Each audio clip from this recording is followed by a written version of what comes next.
right.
Olympic hero Kurt Angle, and you're listening to the We Are Wrestling podcast. Yo, listen, this is the best wrestler alive, Platinum Match, and you're listening to the We Are Wrestling podcast. Hey everybody, Eric Bischoff here, and you are listening to We Are Wrestling podcast. Hello everyone, this is Nunzio, former WWE Cruiserweight Champion, and you're watching We Are Wrestling podcast. We Are Wrestling podcast. Check them out, man.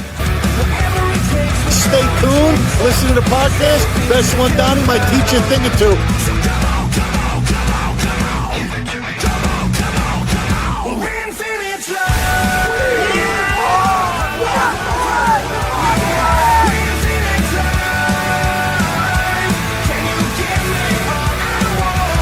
We Are Wrestling.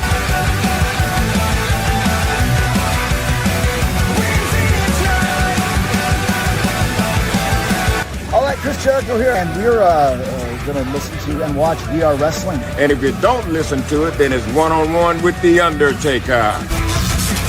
We Are Wrestling.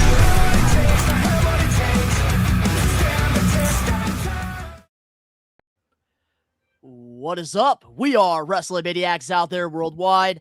I'm the host with the most, Mr. We Are Wrestling himself, the We Are Wrestling World Predictions Champion, the best one, Donnie here with...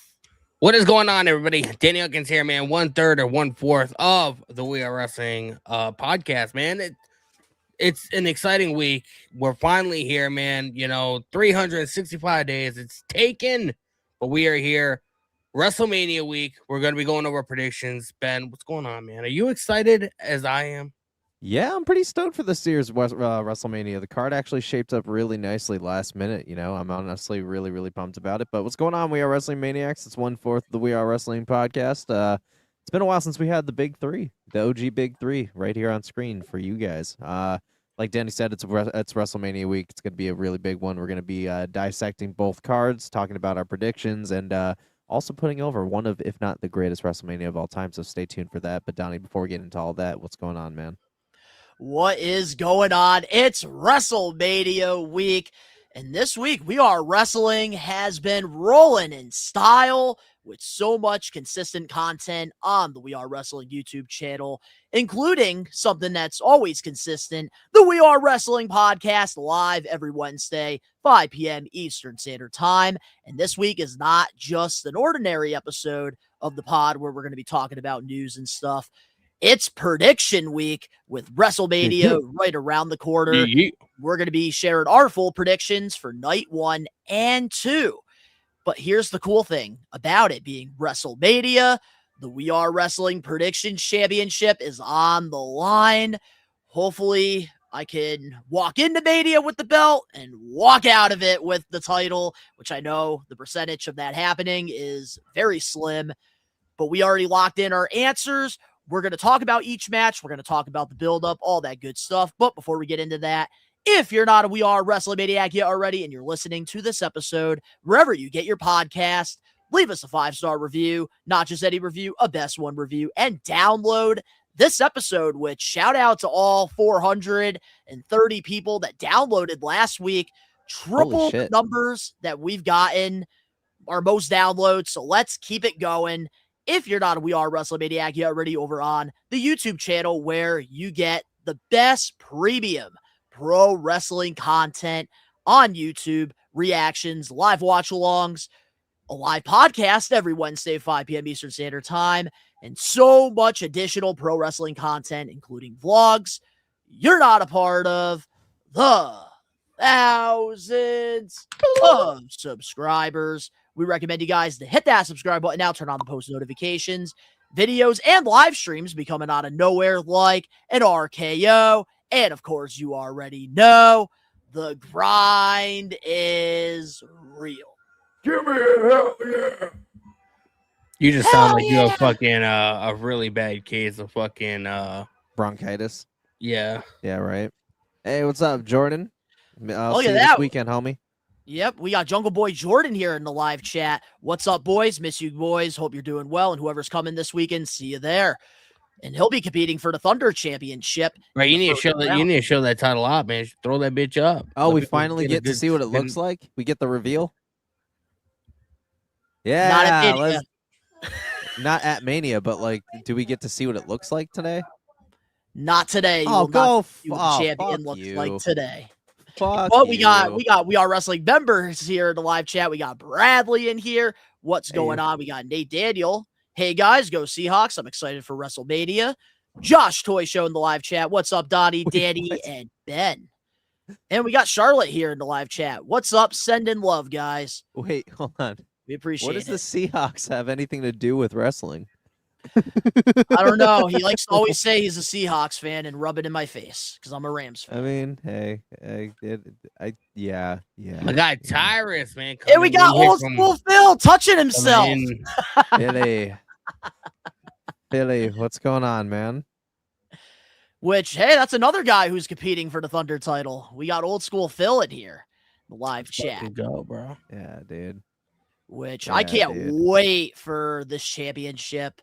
I'm excited to see what the boys are going to do to try to get that title because we've all been going after the regular predictions champion. But we got a stacked episode this week, and we might as well start things off with the power of the poll. Every week, you can go to the We Are Wrestling YouTube community tab. We give you guys 1 week to vote. And of course, it's WrestleMania, so we wanted to ask you guys, what's the best singles WrestleMania main event of all time? And here are the results for this power of the.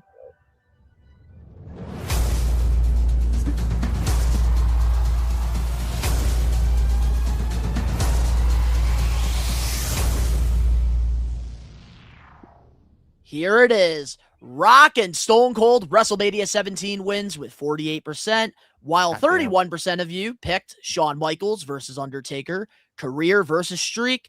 15% picked the Roman Reigns versus Cody Rhodes WWE Championship match at WrestleMania 40, and only 7% picked WrestleMania 19, Brock Lesnar versus Kurt Angle. Do we agree with this? I would say so. But I mean, Kurt and Brock went hard as fuck. So 7%, like that's kind of. I feel like all these should have been a little lower and kind of watered a little bit more. The only thing I ever hear about that match is I think that's where the botched shooting star press got botched or whatever, and Brock almost fucking broke his neck. Yeah, that's the only thing I ever hear about his that dome match. piece fucking head first. I'm like, damn, dude. That was his last time ever doing it too. And it's wild because he did it in OVW or FCW or OVW so much. Like he used to do it constantly, and like he finally pulled it out for Mania. It's the one time he botched the fuck out of it. People on like, Twitter, stop. Somebody edited a video and posted on Twitter of like all the shooting star presses that Brock did over the years, and people on Twitter are like, Brock needs to do this to Oba on Sunday. That would be. I don't think Brock at his older age is gonna do that, but that would be. Sick. Could you fucking imagine the eruption if he did it and nailed it? Out of fucking nowhere, just pulls it out of his arsenal one last time at Mania, dude. Holy fuck! I would shit my pants. I'm not gonna lie, Donnie. No offense, but I would flip your table right there. I would flip your table. So you're telling me, Rage, before WrestleMania, because I got to go get snacks and stuff. I got to buy you some dude wipes. Yeah, you're gonna give me some dude wipes, dude. Sponsor us, dude wipes. Hit us up. Dude wipes and brown paper bags for my fucking hyperventilation. Yeah. Yeah, I feel like Brock and Kurt should have got more love here. But honestly, I do agree with this. Rock and Stone Cold being the best singles WrestleMania main event just because of the story. Yeah, and I think that's what made it so great because we need to address an elephant in the room. I mean, yeah, you guys can stop me at any point.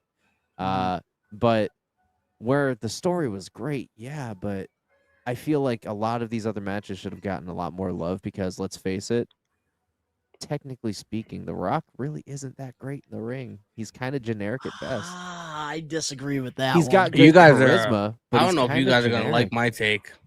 Like, I think he's kind of fucking generic. Like, regardless, his selling is good, his charisma is great, but at the end of the day, Rock isn't up there on my Mount Rushmore, like anywhere near it. Like he's in the top 20, but definitely not the top 10. Even before TKO? Even before TKO.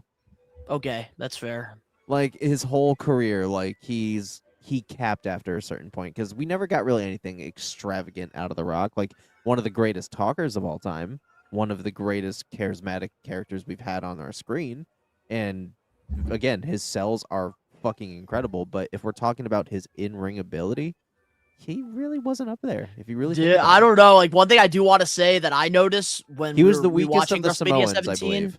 What? No, dude, I think he throws the best like snap punch like out of anybody. It just looks like he's bitch so slapping good. somebody though. It just looks like he's bitch slapping somebody. Dude, repeatedly. Rock is so good, but everybody has their guys. My favorite is when The Rock's my favorite is when The Rock's in the corner or whatever, and he's fucking hammering away at somebody, and then he just spits on his hand, fucking does it again, and they go flying over the top rope. That's my favorite. Yeah, so like Taker and Shawn though, I feel like should have been a little bit closer to. Here's my take. But they now better matches. Everybody knows, or everybody should know, WrestleMania 17 is my favorite WrestleMania of all time. Like nothing even comes close to it. That's why we're putting it over today. The story, everything from the video packages, the iconic matches like the TLC 2 match. I mean, that match was so iconic that they made a fucking PLE of it. You know what I mean? Like this Mania just had everything. I will say with the best tag teams in the business at the time too. And literally just a week prior, they bought WCW. Yeah, I will say a week before. A week prior. That was Yeah, a week before that was they bought WCW. WCW. Yeah.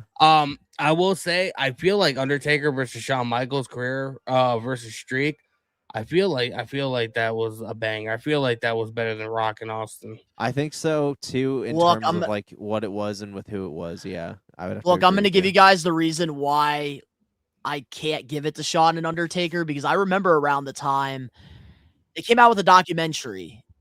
I believe it was at FYE at the Eastfield Mall, and it was a Shawn Michaels documentary. So, like, I had a feeling that, like, Michaels was losing, and that's why, like, I just couldn't get excited for the match, even though they delivered, like always. Every time Undertaker and Shawn Michaels got in the ring. But I felt like that WrestleMania 25 match was 10 times better than that career versus streak. Oh, yeah, I agree with that. But I feel like WrestleMania 40, though, too, Cody and Roman deserve more love here, because I thought they did a really good job with the buildup, especially with 39. We all thought Cody was finishing the story there, ends up losing the Roman, and then going into WrestleMania 40, like, just having the final boss there. Like, I really thought that, like, WrestleMania 40 was the last good build that Mania ending. had, I feel like, you know. So I feel like 15% is not enough for Cody and Roman. I would put that closer to maybe like 35%. Like I said, a lot of these needed to be readjusted. Do I agree with like the whole lineup? Yeah, but I feel like each match needed more love. So I would have taken some percentages out of both higher and put them into some of these lowers and just kind of evened it out a little bit more, made it closer, because they're all really good matches. I honestly believe that Kurt and Brock being 7% is a slap in the face. Yeah, especially to Brock Lesnar, who almost broke his freaking neck. But congratulations. Well, then we would have had two fucking dudes in the same ring that would have had a broken freaking neck. So the only thing I ever hear about, I feel like 30% for Cody and Roman be good. The only thing I ever hear about the Brock and Kurt match, though, is the fact that he almost broke his neck. Like, I don't hear. That's the only thing people fucking remember of it's that a great match. Whatever, you know? I recommend going back and checking it out. But congratulations to Rock and Stone Cold on winning the best singles main event match in WrestleMania history. Next week's Pump of Power of the Poll is up now. You can cast your vote.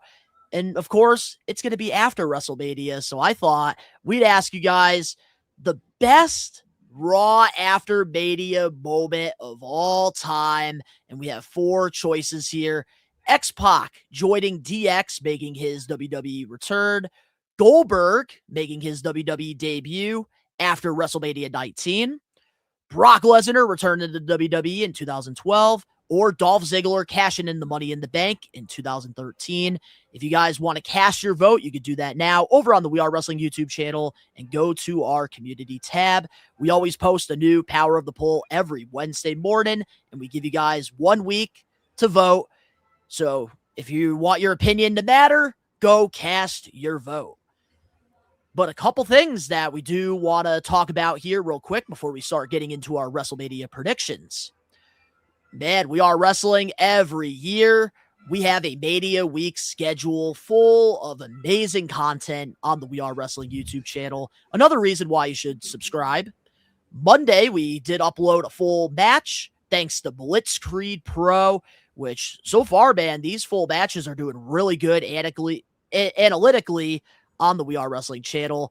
Becca went against Amadi LeVay in a great match, 2 up-and-coming women wrestlers. So if you want to see that full match, it's up on the channel. Tuesday, we did upload my Monday Night Raw reactions, and I feel like we need to address this here because the past week, since we got off our podcast last week, there's been a lot of issues with the reactions getting copyrighted. The Pat McAfee and Cody Rhodes one completely blocked, which is why it's not up on the We Are Wrestling YouTube channel. And this is something that we're running into. We're going to try to keep you guys updated with what's going to happen, but most likely we're going to have to move reactions to the social medias. So if you're not following us on Facebook, Instagram, X, or TikTok, please go give us a follow on there. But we'll keep you guys up to date. There's just been lots of issues going on. Also, tonight, we're going to be giving our full predictions for WrestleMania 42 with the We Are Wrestling Predictions Championship being on the line.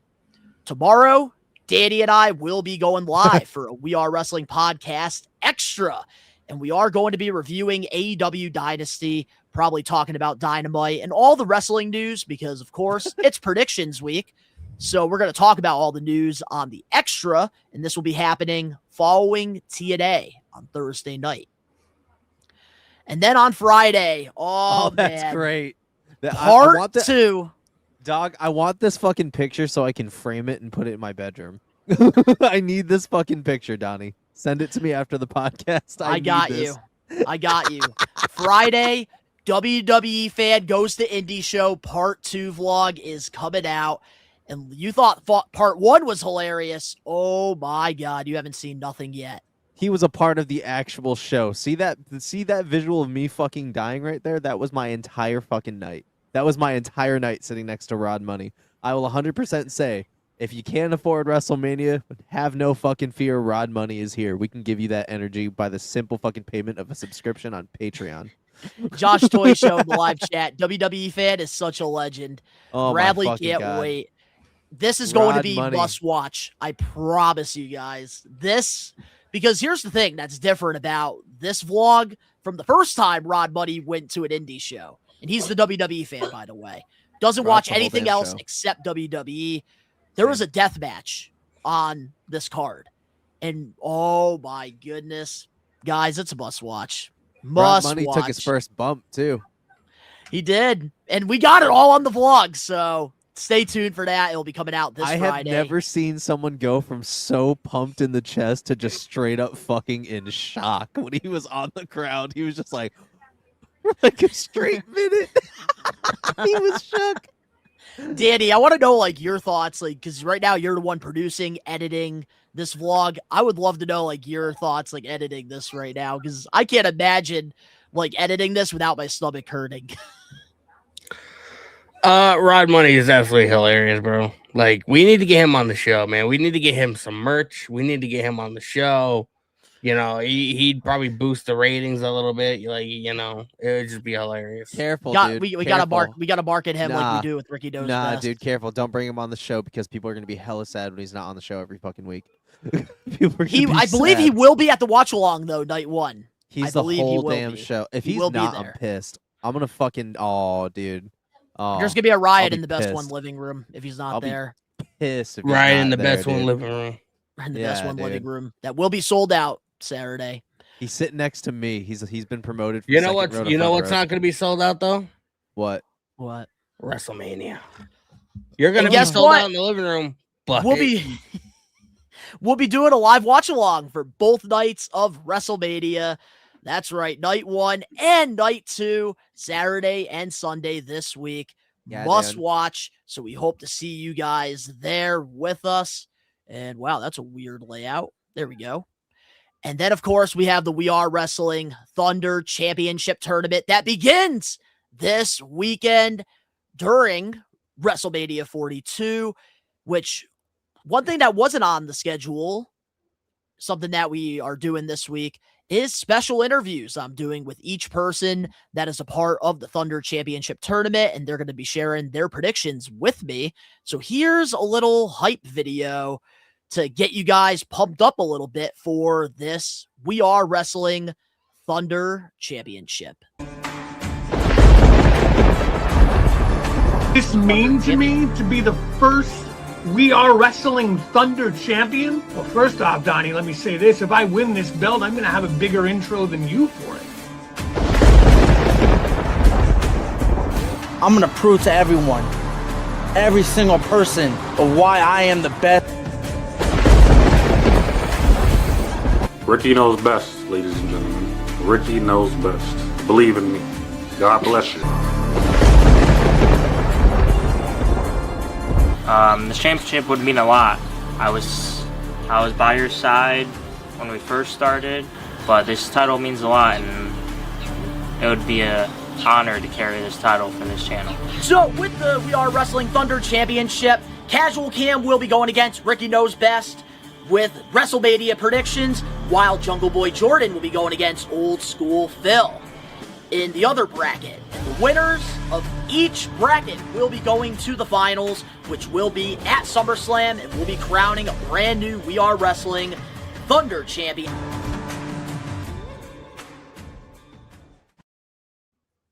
If that doesn't get you boned up, I don't know what will. But the We Are Wrestling Boned Thunder up? Championship is a thing here on the We Are Wrestling universe. That's going a little bit too far, man. Seeing as there's nothing but Boned dudes on up? the fucking screen right now. You want us to get boned up? It's kind of weird. Not even gonna lie. Boned up. I am so impressed. Boned up. Wow. Okay.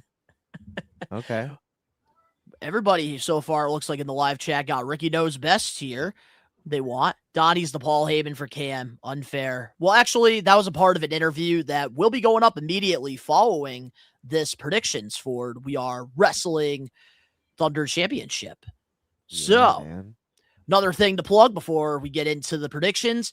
Over on ProWrestlingTees.com, we have the brand new We Are Wrestling is Unreal shirts, which, oh man, you boys, I bet are excited to get your shirts this weekend. Yeah, bitch. Yeah, when I'm we're waiting getting for them, it. motherfucker. I'm Yeah, waiting. I've been for waiting it, months. bitch. Yeah. Yeah, they were. I love how it's not delayed. even excitement anymore, it's just pure hatred. Yeah, they were a little bit delayed, but they are coming, and they are here, actually. And then, if you guys haven't listened to the interview with Zach Allen, a part of We Are Wrestling Podcast, episode 200, you can check that out. And Blitzkrieg Pro, We Are Wrestling proud sponsor. They'll be having a show in Westfield, Mass on Saturday, May 2nd. It was never just a phase. We Are Wrestling will be sponsoring the grudge match, TJ Crawford versus Becca Part 2. That full match will be up on the We Are Wrestling channel in the future, but if you want to see it live, you can watch it on IWTV, Saturday, May 2nd. Hope And we Becca do have a kicks his brand ass. new Blitzkrieg Pro vlog that is up on the We Are Wrestling YouTube channel, just pissing off more wrestlers. Bryce Donovan took the vlog, and I think we can say it. He hates We Are Wrestling. And if you don't believe me, check out this vlog. And we have the big event vlog up as well. So that is it for updates with everything. I think it's time to get into the predictions. What do you say? Let's fucking do it, bro. I'm excited, man. Oh, I'm excited as well. So here we go. It's time for your main event topic.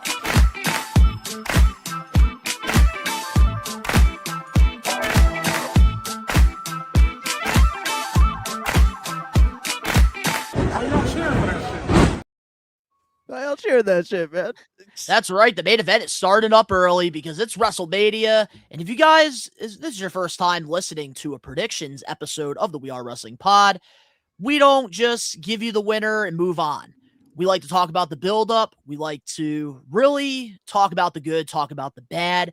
And the way we like to start things off is talking about the build-up for this year's WrestleMania. Ben, we're going to start with you. What was your thoughts on the WrestleMania build-up this year? That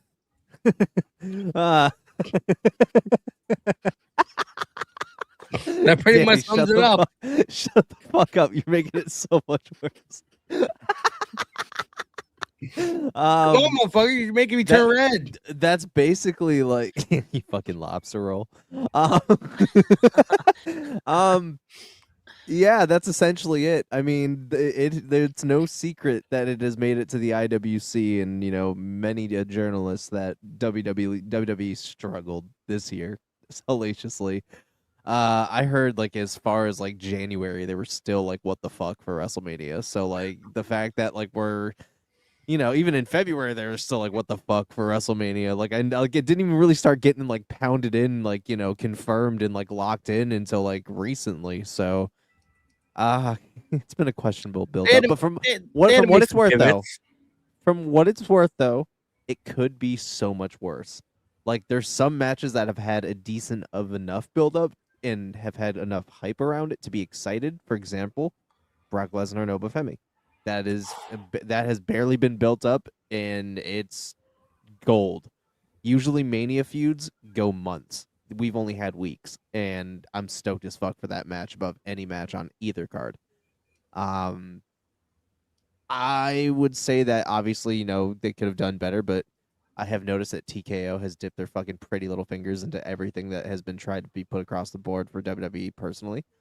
I'm worried, but at the same time is if they can pull it off at the show and really make the show something special, it's not bad enough to tarnish how good it ended up being. Like the journey is, I can forget about that as long as the end game is good. If you had a rocky Agreed. journey just to fall flat, like what the fuck are we doing here? But if you can at least kill it with the show, the journey hasn't been bad enough to be like, you know what, the show's not good enough. You know, like you know what I mean. But Oh, I know what all you in mean. all, it's not great at all, and it's probably the furthest thing from it. But it's also not horrible because some of the builds have been interesting, and at least the majority of it makes sense as much as it can. Yeah, and TKO needs to get their hands out of the fucking cookie jar. Yeah. Yeah. That's all they've been doing is just dipping their fucking hands at the same time every goddamn night. Mm-hmm. What's your thoughts on it, Danny? You know, they had to make some pivots. It was, you know, obviously, you know, the main events for Mania this year, not the original plans, you know, that they wanted to do. You know, a lot of shit got, you know, shuffled around or whatever around Not the to time cut you off, but what were the original plans? I know Yeah, Gunther I and would like to fucking know that, too. Mysterio, but like, what were they? The original card, from my understanding, we were gonna get What's up, Roman. James? We were gonna get Roman versus Seth. We're gonna get Cody versus Punk. We were gonna get Mysterio versus Gunther. And I think that's all that I know for Got a fact confirmed that was we're gonna be locked. happening on the show. Okay. I think we were gonna be getting Trick versus Carmelo. If I want to, That would have fucking fucked, especially if it was They for have the the US history title. too. Again, like I don't. Carmelo has been one of the best things about SmackDown. Like, if you watch SmackDown at all since it went back to 3 hours, like at all, like within the last couple of months or whatever, like literally the best thing about the entire fucking show has been Carmelo Hayes and his U.S. Open Challenge or whatever. So the fact that, you know, they wanted to get Sammy on the show so badly that they made him take the U.S. title, have him defend it against Trick. He's just a transitional champion. And we couldn't even get it a triple threat match. Like, even if you wanted Trick to win, he could have pinned Sami Zayn to win the match. He didn't have to pin Carmelo or whatever. It still would have protected Carmelo. But the fact that you're not even going to give this guy an opportunity to be on the card when he's been the best thing about fucking SmackDown the last several months is absolutely asinine to me. Yeah. I think that's my problem with this year's WrestleMania build-up. I feel like the true guys and girls that deserve to be on the card aren't on it. Last year, I read this thing on X. Tiffany Stratton and Io Sky were both the champions last year at WrestleMania. As of right now, recording this predictions, they're both not even on the card for this year's WrestleMania. That's been a reoccurring thing. Tiffany Stratton and Io Sky, neither are on the card. Yeah, Io Sky's not on the card because a little interesting thing about that. So, you know, this Fatal 4-Way women's tag team title match is supposed to be happening. Well, Nikki Bella rolled her ankle really fucking bad a couple weeks in a match against Charlotte. She's been walking around on a walking boot the last several days. It's going to be a game time decision whether the Bella twins can be in that match. And if they're not going to be in the match, they're going to end up, instead of just making it a triple threat match, which could have easily been done, they're going to make it still want it to be a Fatal 4-Way match. And they're going to put Asuka and Kairi Sane in that spot, which is why they didn't want to book Io Sky versus Asuka if Asuka's already going to be on the show. And then Io Sky loses the Kairi on Raw. That pissed me off, too. Io Sky had the best match on Mania last year, I feel like one of the best women matches ever. did. She went in as champion, up, and she's not even. We Are Wrestling member. She's not even on the card this year. So just more asinine bullshit. Like, they think it's so hard to book a good show and, you know, have a good build when it's not. I do it I do it on a weekly basis. We're not on the match yet, James. We're not on the match yet. We're just talking about our feelings on the build of WrestleMania yet. So you're Danny, good. I've been telling you this Stay put. every week on the We Are Wrestling pod. You need to go give your application to WWE. The headquarters is like only an hour and a half from us. I need to go on Indeed and so fill get out on an that. application, man. For now, I know you got to get on that. But once they know I'm a content creator and I'm on fucking Twitter rambling on about how fucking shitty their product is, they're never gonna fucking give me a job. I don't know. They're man. gonna like, They brought- fuck this listen, fat guy. Go back listen, to Mass. Nah, listen, dude. If they brought CM Punk back into the mix, you have a chance. All right. If anybody said Yeah. some slanderous shit, you're good. I never went on national TV and slandered fucking Vince McMahon's family. Oh, you gotta love it. All right, well, let's get into the card for this WrestleMania Night 1, WrestleMania 42. So, just want to put this out there to all the Maniacs. We all already locked in our answers for who we have winning. That will be a part of the We Are Wrestling Predictions Champion. So the way we're going to do it, we're going to go through each match. We're all going to give our thoughts on it, and then we're going to go with our winner, and then we're going to move on. Yep. So, Sounds good, man. So here we go. Starting things off with the 6-man tag match that will be, I believe, on ESPN for free. The first hour. The Usos and LA Knight versus Logan Paul, Austin Theory, and I Show Speed.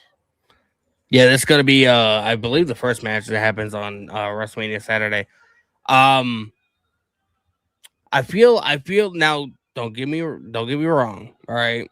This match is pretty much thrown together, and it's only to get the Usos and LA Knight and Theory and Logan on the show. And obviously, I Show Speed.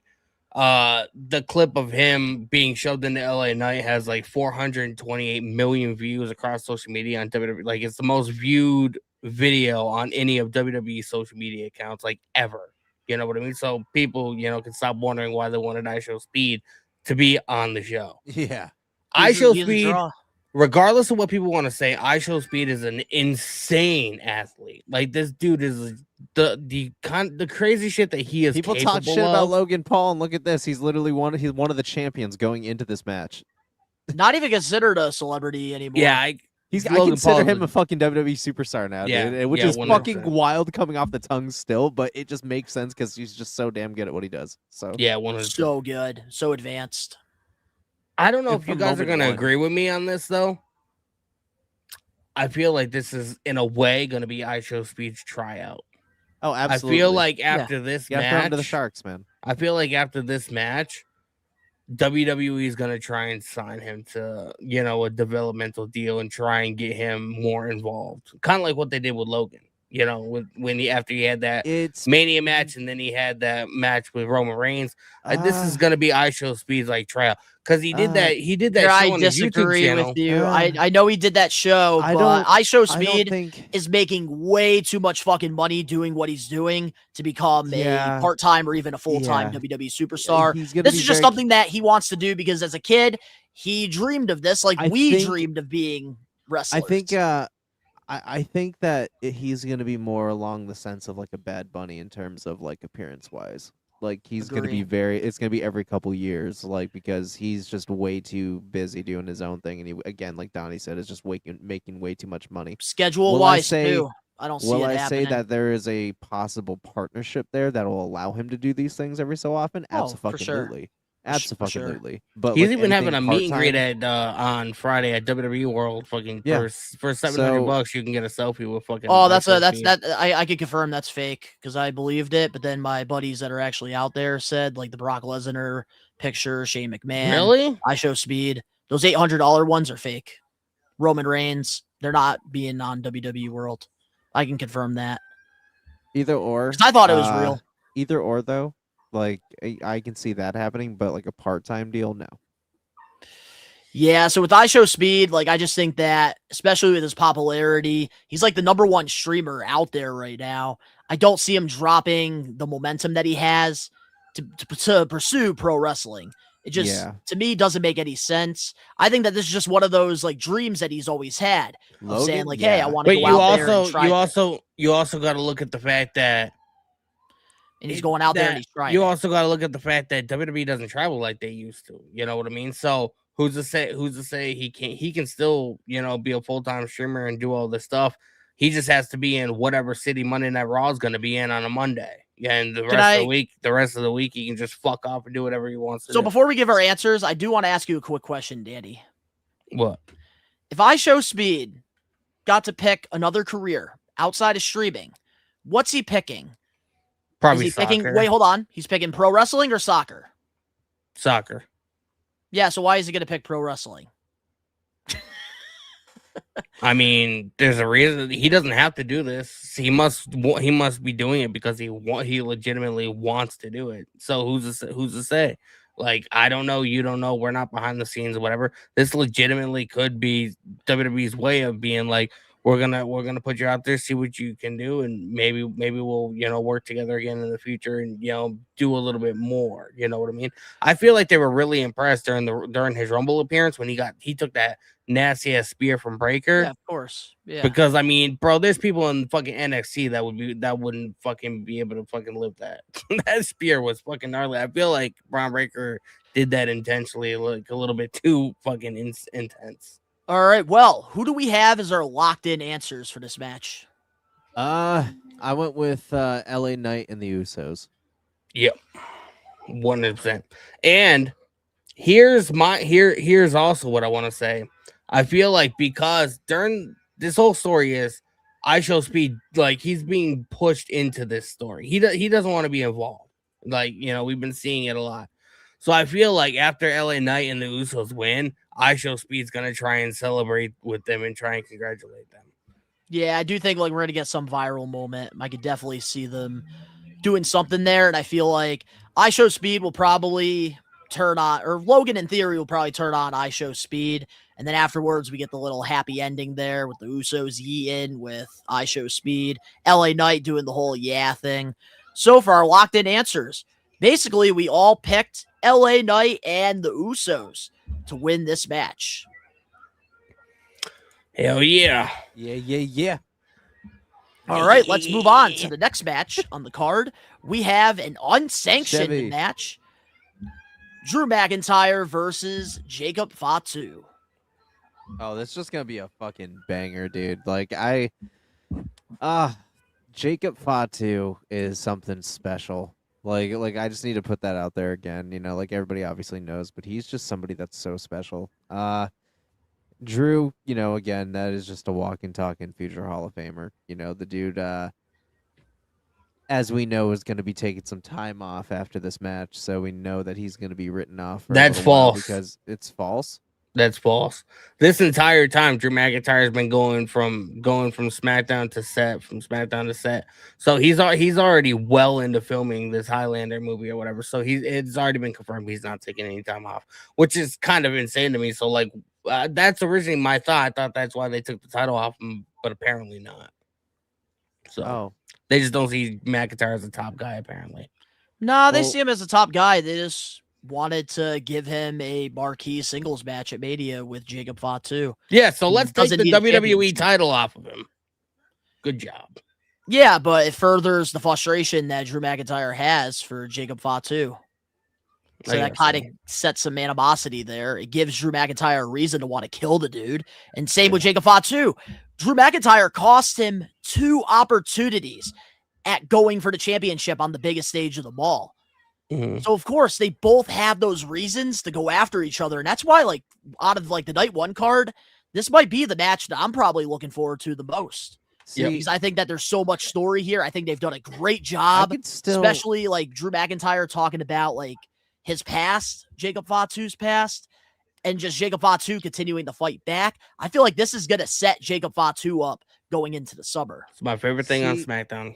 I can still see Drew getting written off for a few weeks at least to finish up the movie. I see that because too. it's still in production. Like I don't know. Like I think this is gonna be a fun one. I'm excited to see like what they're gonna do in this match because I feel like they're gonna go all over that stadium. Facts. All right. Well, who do we got locked in as our winners? I got Jacob Fatu.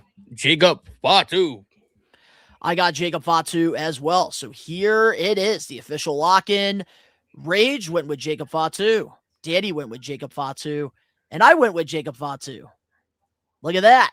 We're all on the same page right now. Bro, if we all like got the same answers, man, we're gonna have to figure out like a tiebreaker. Well, when we get there, we'll figure that out. Let's now get into the next match here on the card, and it is a fatal 4-way tag team match for the women tag team titles. Nia Jax and Lash Legend will be defending their titles against Charlotte Flair and Alexa Bliss versus Bailey and Lyra Valkyria versus the Bella Twins as of right now?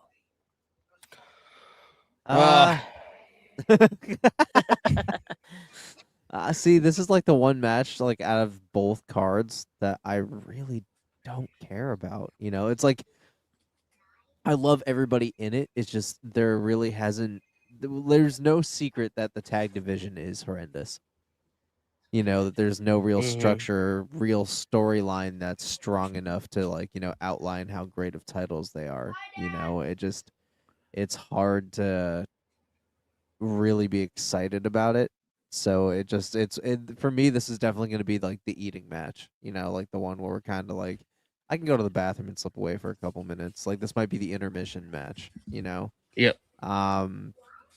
Which is unfortunate because, you know, we have former world champions stacked in this match and like there's no hype for it, you know, and without the hype, there's no spark. So with no spark, there's no excitement. So it just, I don't know. I'm excited for the spots, I guess. You know, I'm excited to see Alexa Bliss just back in a ring in general because, you know, I feel like we're still making up for lost time. Yeah, you know, that's really all I got for, you know, how I feel about the match because build-up wise, there really hasn't been one. Yeah, you know what we like to call this? I got to make everybody happy, so let's just throw them in a crazy tag match. Facts. Yeah, pretty much. You guys already know how I feel. Like, I think fucking Nia Jax and Lash Legend are fucking horrendous. You know, every time they're on TV, I just, for whatever reason, I get fucking tired. You know, I just want to go to sleep. I would just automatically just for the sake of fucking saving everybody time and energy, I would just give the titles to fucking Bailey and Lyra and just call it a fucking day. Or just give them back the fucking Alexa Bliss. Chevy just asked a good question. Is it an elimination tag match? No, it's not an elimination. Oh, it's just a regular tag. It's just a regular four-way. Dude, elimination tag match. That would have been a cool stipulation. Fuck, that would have been cool. Them. Yeah, same. That would have taken way too much time, and I don't even want this match to go 5 minutes. I know it's going to go more than 5 minutes, but I just want this match to be done and over with. Put this shit on the fucking pre-show. I don't think that it's going to be as bad as you're saying it is. The storyline wise, they definitely could have done more. They could have put more effort in. But that's one thing, though, I will give WWE props for. They at least have women tag team matches on the weekly shows, unlike the WWE tag titles and the world tag. Like, at least they're putting effort into the women tag titles. So I'll give them that. But I wish Lyra Valkyria was doing more. I wish that Bailey can pick up that momentum that she had so much years ago. Too. She did, and it just went all away. Charlotte and Alexa, I enjoy the tag team. I've never enjoyed Charlotte as much as I do right now in her career. So I like that she's still not going in the world title picture. Yeah. She got a second win. I wish the Bellas were healthy because I think it would have made it a little bit more entertaining because they're very good at storytelling. Nia Jackson, Lash Legend, I actually like the pairing. And I think eventually they're going to set Lash Legend up for big. You like bad wrestlers, bro. Every time, bro, they're clunky in the ring. They fucking botch almost everything that they fucking do. Like Nia Jax is not helping Lash Legend one so bad. The Lash Legend's fucking her new move now is picking up her opponent and putting him in between the ropes, and you can clearly see that they're not legitimately hitting the fucking ropes and just bouncing up and down like a fucking one of those whack-a-moles. This fucking dude. Bro, it's really horrible, man. It's really bad. I watch SmackDown weekly. I know it's bad. They are not good. Just because they're big does not mean they're good. Never said anything about that, but okay. Who do we have locked in for our answers? Bailey and Lyra, just give them the fucking titles. Don't even have a match. Just fucking be like, oh, this match is gonna suck, so we're just giving you guys the titles. I went with the Irresistible Forces, which is Lash and Nia. Me too. Just because it just makes sense at this point, because it doesn't really make sense for it to change hands, and if it does, it's weird. Well, at least now we know it's not gonna be a tie. Yeah. Yeah, so pretty much, I also went with Nia and Lash, because I just don't see it making sense for anybody else to win this. Charlotte and Alexa, they keep teasing the breakup. Lyra and Bailey are like on and off every single week. And I think it's only a matter of time before one of them turns on the other, because I do hear that like there is supposed to be plans for Lyra Valkyria later on this year, giving her a big push. So maybe we get a heel turn with her. So I don't really see them maybe winning the titles. If anything, I see one of those tag teams turning on one another. And I just think that with Lash Legend, WWE has a lot of stock in her. They had her eliminate some pretty big names in this past Royal Rumble. She had a very strong outing in that War Games match. So I feel like they're not going to have her lose her first Mania match. I have a so question. That's why I got to for go you. with the Force. I have a question for you. If WWE was really high on Lash Legend, why would they have her be wasting time in a fucking useless tag team than going and feuding with somebody like Jade Cargill and potentially get a world title shot? Because, Daddy, it's patience. You got to have patience when you bring people up from NXT to the main roster. And I said this to you from the beginning. She should have Nia never got Jax brought up is to the main roster. established. Nia Jax is a former fucking horrible. Okay, well, she's a former Queen of the Ring. She is a former WWE Women's World Champion. And that's why they're putting Lash Legend on television with her, holding tag titles with her, so that she can become established, so that eventually when Nia Jax turns on Lash Legend, because of the popularity that she's probably going to gain within the next 6 months to a year, it's going to set up a rivalry where Nia Jax is going to put Lash Legend over, and that's going to set her up.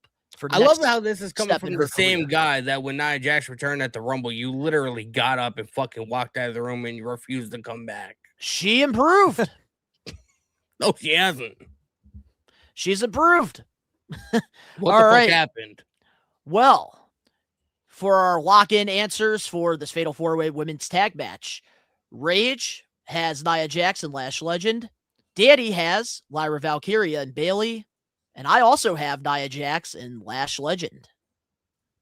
Yeah, and it looks like we got some different answers here in the live chat. I'm gonna get show Lash and Nia. I'm gonna get in contact with Danhausen, man. I can't. Bailey and Lyra are the huge favorites to win. Tyrus in the live chat. Nia barely helps Lash to make her a monster heel. Even Nia became lazy on the ring. She had amazing feuds, yet it's been a year. Nia's ever been a strong heel. She still gets heat. But let's move on to the next match here for the Women's Intercontinental Championship. AJ Lee will be defending her title against Becky Lynch.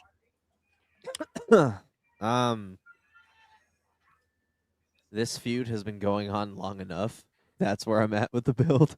This is the only feud that AJ Lee's had since she came back. That's why I'm saying it has been long enough. This obsession needs to be studied. I think Becky. I think I'm fatigued with both of them at this It's almost point. like LA Knight feuding with the Vision. It sucks because I was so excited for AJ Lee to come back, but it's like she's been like absolutely lukewarm since she's come back, and she's only focused on one thing, and she's barely been around with the same fucking title that she just won not too long ago. So I don't know. Again, there's like no hype for this match for me. I just think I'm ready for it to be over and see what's next for both people. But I think, ultimately, I guess it's going to be kind of like a historical match. Yeah, this will be AJ's first WrestleMania back since WrestleMania 31. And going in as a champion. I'm not really that crazy about the story. I like some of the promos and some of the back and forth or whatever. I like the 2 weeks ago when they had that when AJ was having that sit down or whatever, and then Becky Lynch crashed it or whatever, and they just had that back and forth. I like that quite a bit. I like the video package that we saw on Raw, pretty much retelling like the history of between them two. I think it's gonna be a good match. I think AJ is gonna obviously win because I feel like it's time that Becky Lynch gets thrusted back into the main event scene. And I don't see AJ Lee being quite at that. Like this, I feel like there's still a lot that she can do, and Becky Lynch it's been a while since she's been like at that top tier level. So I feel like this match is gonna end it. AJ is gonna retain the title. Becky Lynch is gonna move on from the feud and go to the the main event scene or whatever. Also, like she's gonna go back to like the world title. You think? I think so. I mean, I could see her being in a feud with like Liv Morgan or something like that, or Stephanie Vaquero, whoever is going to be champion. Like, You know, Okay, like that's fair. it's been long enough that I feel like people should not say Becky Hogan, Becky Hogan. It's been long enough that she hasn't. It's been a while since she's been in like the main event scene. You know what I Becky mean? So Hogan, Becky Hogan. I feel like it's time for her to get back in that spot. WWE needs people. I don't care. I will keep calling her Becky Hogan because on Unreal, she even said her job was to get the new wrestlers over. What did she do to Lyra Valkyria? She didn't do that. Buried the fuck out of her. Buried the fuck out of her. So guess what? Rebecca Hogan. That's her name. And I will continue to call her that. She zapped her fucking momentum. So when it comes to this feud, I hated it all the way until their match at Elimination Chamber. I think since then, they have picked up a lot of momentum. Becky still hasn't pinned or submitted AJ Lee yet. So that's why I do feel like Becky Lynch is going to win back the Intercontinental title. And hopefully we put over somebody new. And AJ Lee can move on and do something different. Maybe, yeah. All right, well, here's our lock-in answers for AJ Lee versus Bailey. Versus Becky Lynch. Rage has Becky. Daddy has AJ. And I also have Becky. Yeah, boy. Yeah, boy, look at that. We got a lot of people here in the live chat.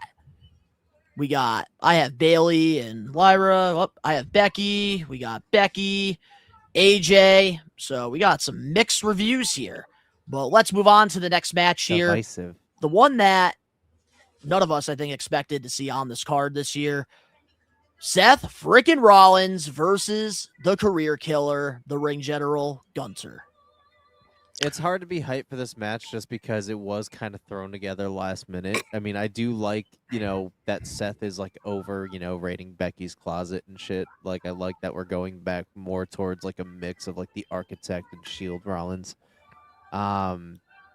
It's nice. It's refreshing, getting that character change after so long of dealing with just this fucking weirdo. Like we're getting like Seth fucking Rollins back again. So that's been nice. Gunther's in a weird position and it's not his fault. Like it's just kind of like how things kind of turned out. And, he's kind of just doing the best with what he can. And he's established enough to where this match is gonna, kind of be big bucks. So I think it's gonna be a really good match altogether.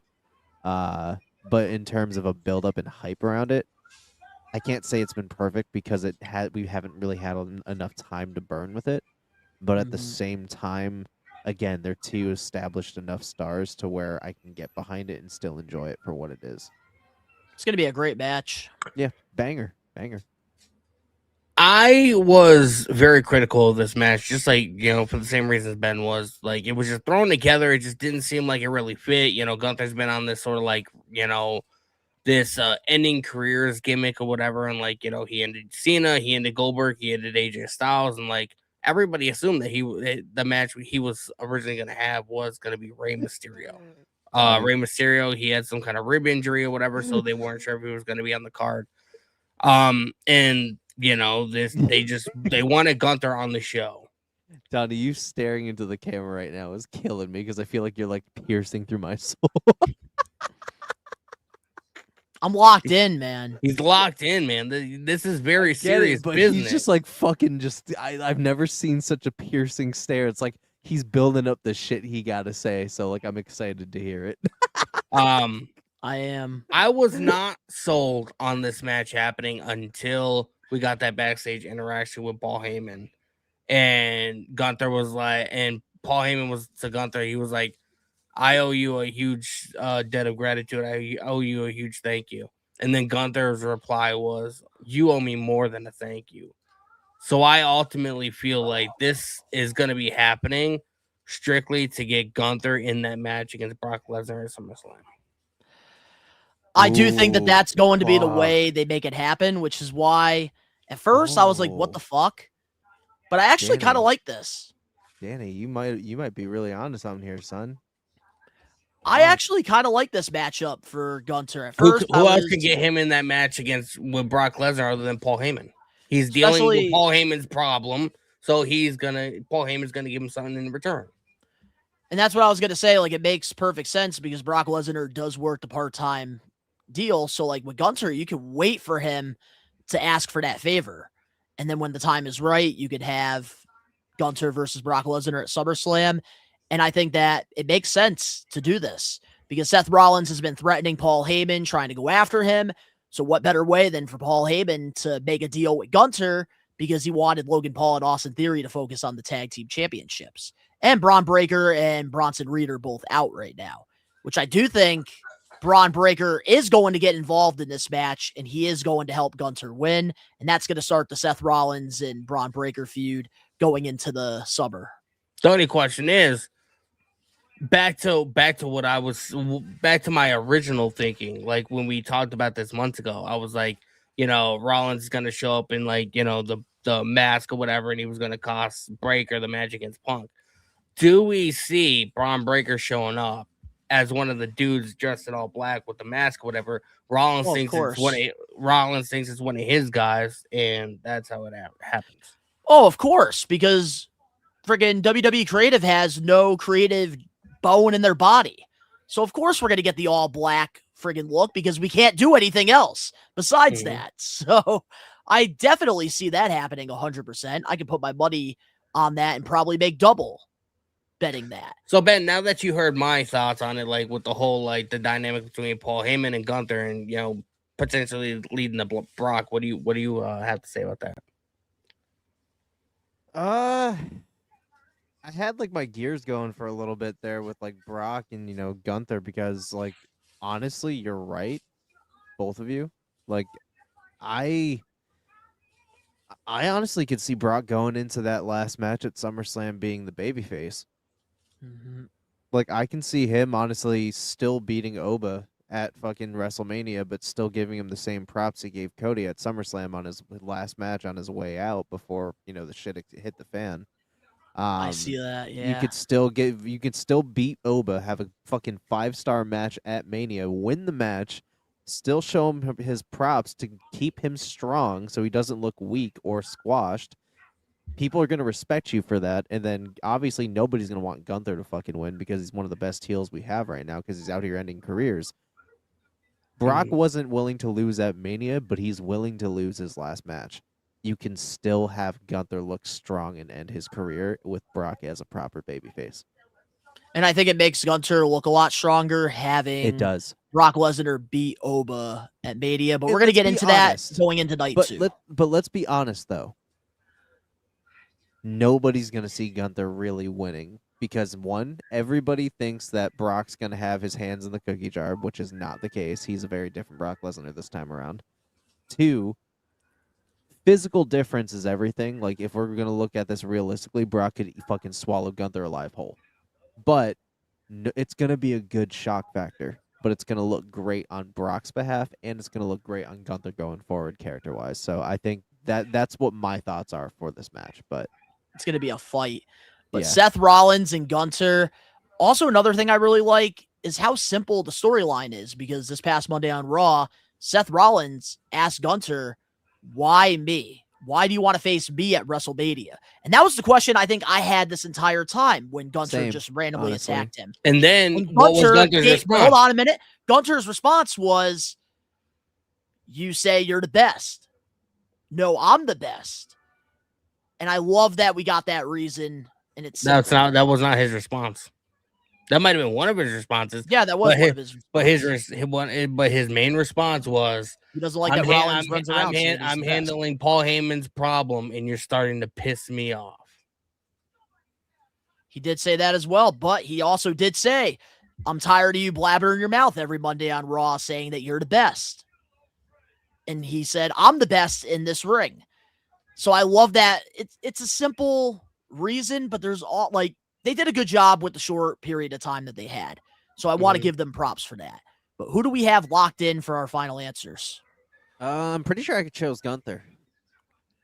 I have Rollins locked in, and that was before I really sat. Sat down and thought about it. I was trying to get them in quick, whatever, because you needed them, and I'm not even really thinking. So I got Seth, even though Gunther's 100% winning this match. So I got this one wrong.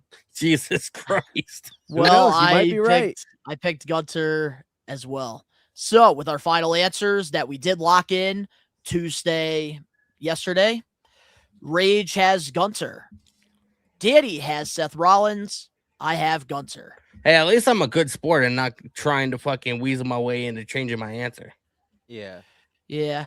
Which usually the reason we lock them in is so that we can get the graphics out and everything prepared for the podcast the next day. All right. Well, so it kind of works out. So let's move on now to our next match here for the WWE Women's World Heavyweight Championship. Stephanie Valkyrie will be defending her title against Liv Morgan, who won this year's Royal Rumble. Can I say that I'm genuinely kind of fucking hyped for this match? Like, Me weirdly, too. like, I love everything, and I know Alex does too. I love everything. Trouble, baby! He's enjoying that music video. Oh, dude, he has probably. That's why he's not here today with us. He has dispersed millions of children to that video. I guarantee it. But regardless, You've been watching that video so much, he had to go to church. He put that shit on slow-mo, fucking backwards, repeat. Like, he probably fucking fell asleep to it for an ASMR, like all that shit. But I do like this match. The build-up to me has been hit or miss. Like, there's been good segments, there's been bad. I think Liv getting bonked on the fucking head really did kind of like put another layer to, like, you know, the aggressiveness in her promo work and, like, you know, her theatrics. And I don't know. I think this one was built up pretty good. Obviously, you know, eye candy all around, but that's not what we're here for. We're here for the wrestling. And I think that this is going to be a good match. And I like it when people are roughly the same size too, because that calls for a lot of good spots and a lot of unpredictability, which is a really big good thing. So, yeah, dude, this one's going to be hype. This one's going to be a banger. Can we just talk about the fact that that TV that Liv got thrown into, like, broke, but it didn't fall over? It had, like, some kind of, like, it was like, you know, those basketball hoops or whatever that have, like, that have one end of it is weighted down. It still moves, but it won't fall over. It's kind of what the TV was like. I was not excited for this match. I really was not. You know, I feel like Stephanie Valkyrie, since she come up from NXT, she's lost a lot of luster. She hasn't really had, like, the best, you know, title reign. Liv Morgan, I feel like over time, like, she's still uber popular, but I feel like she has lost a lot of that luster over the last couple months just because they don't really have much going on for her. I will say over the last couple weeks, this match, like, I'm more excited about this match than I am about pretty much any of the other matches besides maybe Opal versus Brock. Like, bro, the dynamic between Liv and Stephanie is insane. They've been taking fucking, like, the scene on this past Monday, you know, fucking, you know, calling Stephanie's mom a bitch, and, like, you know, Liv Morgan just had those eyes like bursting out of her skull, like she was fucking angry. And then I heard her say, "Get the fuck off me!" Like, she not on, like, so she said it in a way so the audience wouldn't hear, but obviously with high def cameras or whatever, you can hear. She was telling the security to get the fuck off. Like, she was legitimately angry. And I feel like that adding that level the hangover of realism from Coachella definitely paid off in that segment. Adding that level of realism to it is just, I feel like it's going to be so beneficial for the story, because for a match that I wasn't excited about, bro, I'm so excited for this fucking match. Like, it's going to be insane. Yeah, that Coachella hangover, man, definitely really paid off because she definitely had that crazy look. Well, Stephanie, it was just another day. But I will say this. I, at first, didn't care for this, but it picked up so much momentum just the closer we got to WrestleMania. And honestly, I've been a big fan of what they've done with Liv Morgan. And I can't believe, like, how much she has improved throughout her career in the WWE. She started off as the third member of the Riot Squad with really no plans or anything. And she just naturally got over with the fans. And I do disagree with your take on her getting less popular, because I do think, if anything, she's gotten more popular, especially I didn't say she got less WWE. popular. I said as far as, like, stories go in WWE, I feel like in some ways has dropped the ball. I didn't say she wasn't over with the fans. But I'm really excited about this match also because I do follow Liv Morgan on social media, and she's been putting in insane amount of work at the Heart Dungeon. She has been doing a lot of in-ring training for this match. And call me crazy, but I think that this has the potential You're of being crazy. match of the I'm night. kidding. I think Really? that this could be a match of the night. I would have said Randy and Cody, but Pat this McAfee guy had to get himself ruin it. involved here. It's Cody versus Pat McAfee. Get it the fuck right. Yeah, that's why I do think Liv With Morgan Randy and Orton, the Stephanie have the supporting potential of having match of the night, in my opinion. Hey, maybe. All right, well, who do we got as our locked-in answers? I think I went with. I think I went with Liv. I think I went. I went with pretty Stephanie sure. McCare. I'm pretty sure I went with Liv. You did. Okay, cool. Yeah, but I also had Liv Morgan as well. So let's see what the live chat said. What the live chat's saying. I'm just a fucking odd man out today. Jesus. Nate's got Liv Morgan. Boo, Liv Morgan sucks. That's what Matthew said. Don't let Alex say that, man. Those are fighting words. Tyrus, live versus Valkyrie has gray areas, even if creative falls short for them. He'll come to your fucking house and hit you with a lawnmower.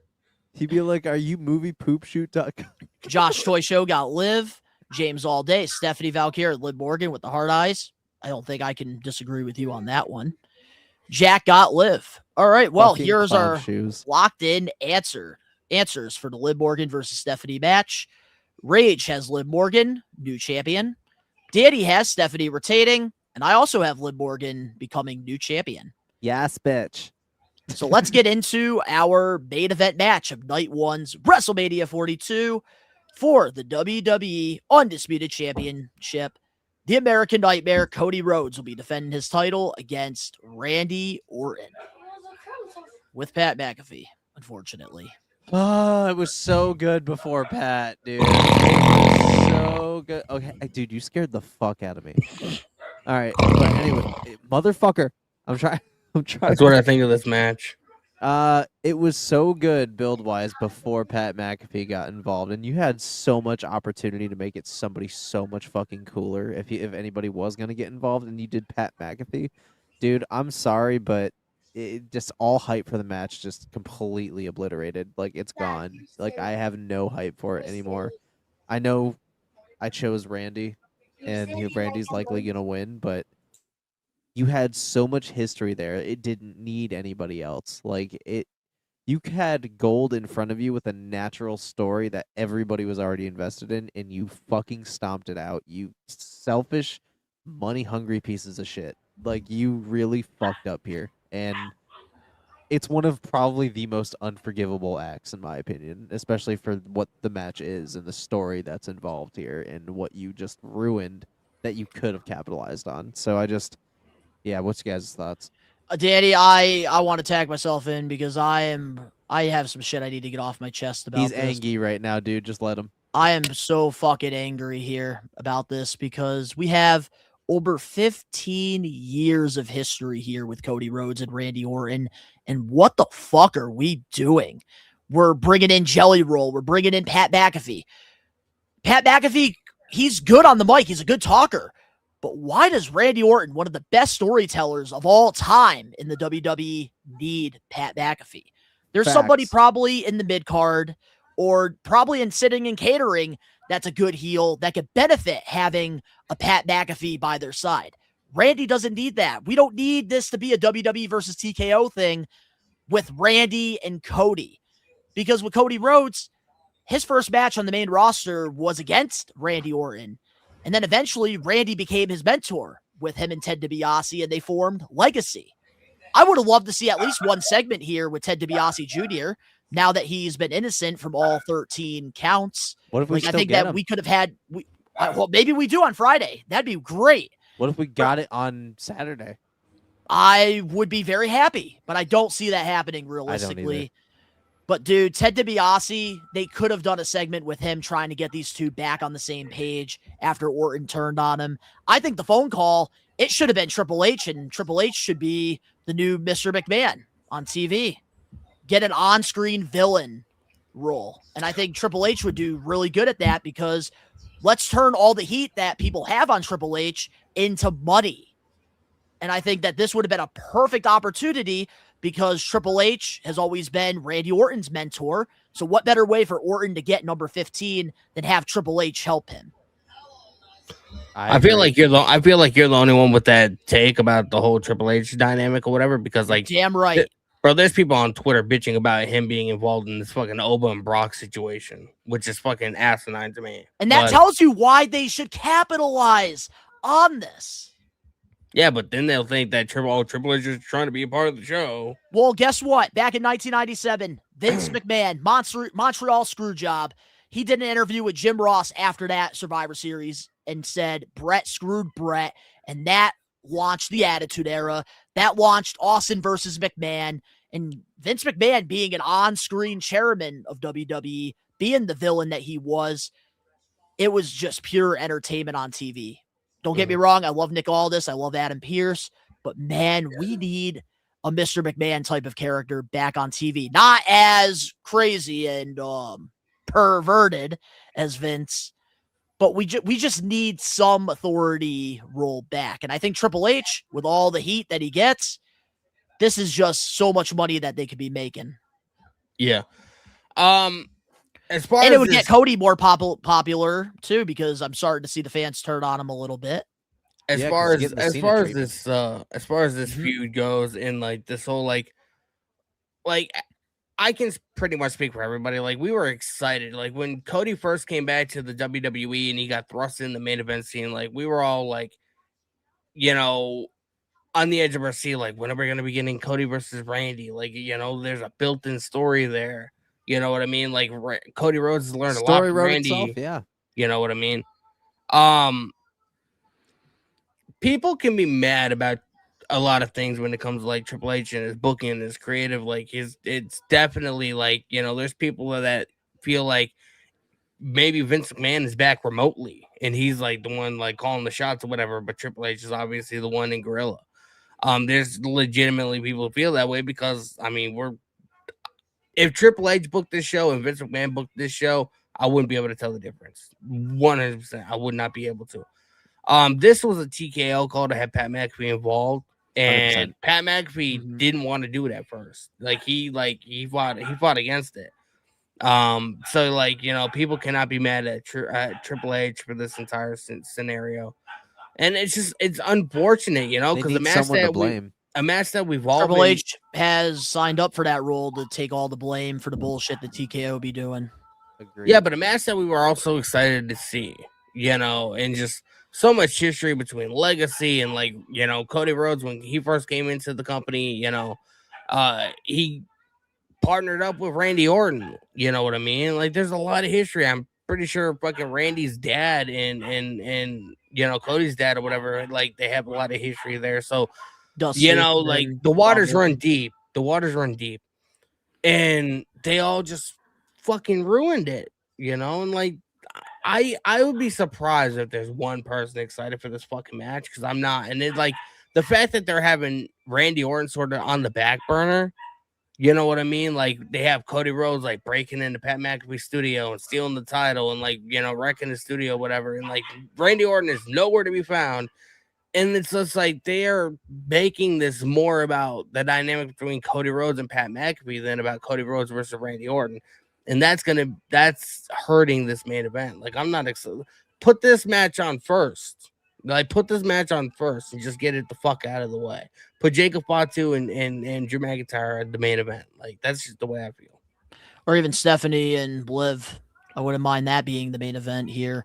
But it's so unfortunate, and I think everybody agrees. And, like, I was sitting down with Cam talking about his predictions for the Thunder title, which that interview will be coming out immediately following the We Are Wrestling podcast. And he's a casual fan.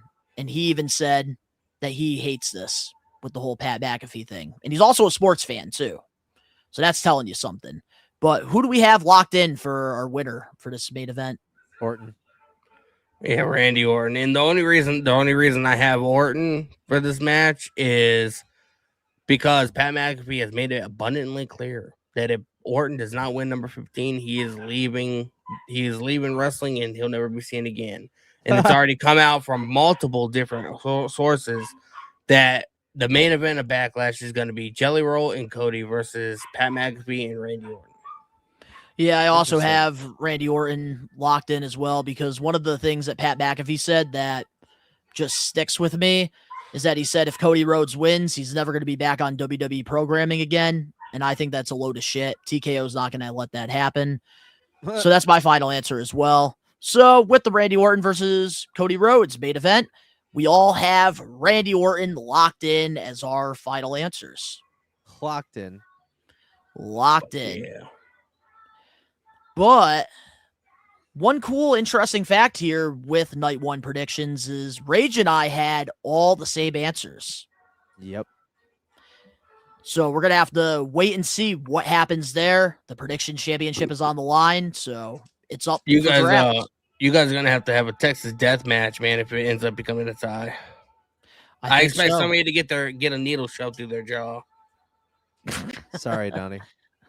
Sorry, Rage. All right, well, we're going to take a break from WrestleMania 42 predictions, and we're going to get into our special Getting Put Over segment, reviewing WrestleMania 17. So here we go. Every week, we do this thing called the Getting Put Over segment, where we pick one past, present, or future professional wrestler, and we put them over. This is our way of paying respect to those who have sacrificed their bodies for our entertainment. Somebody is getting put over.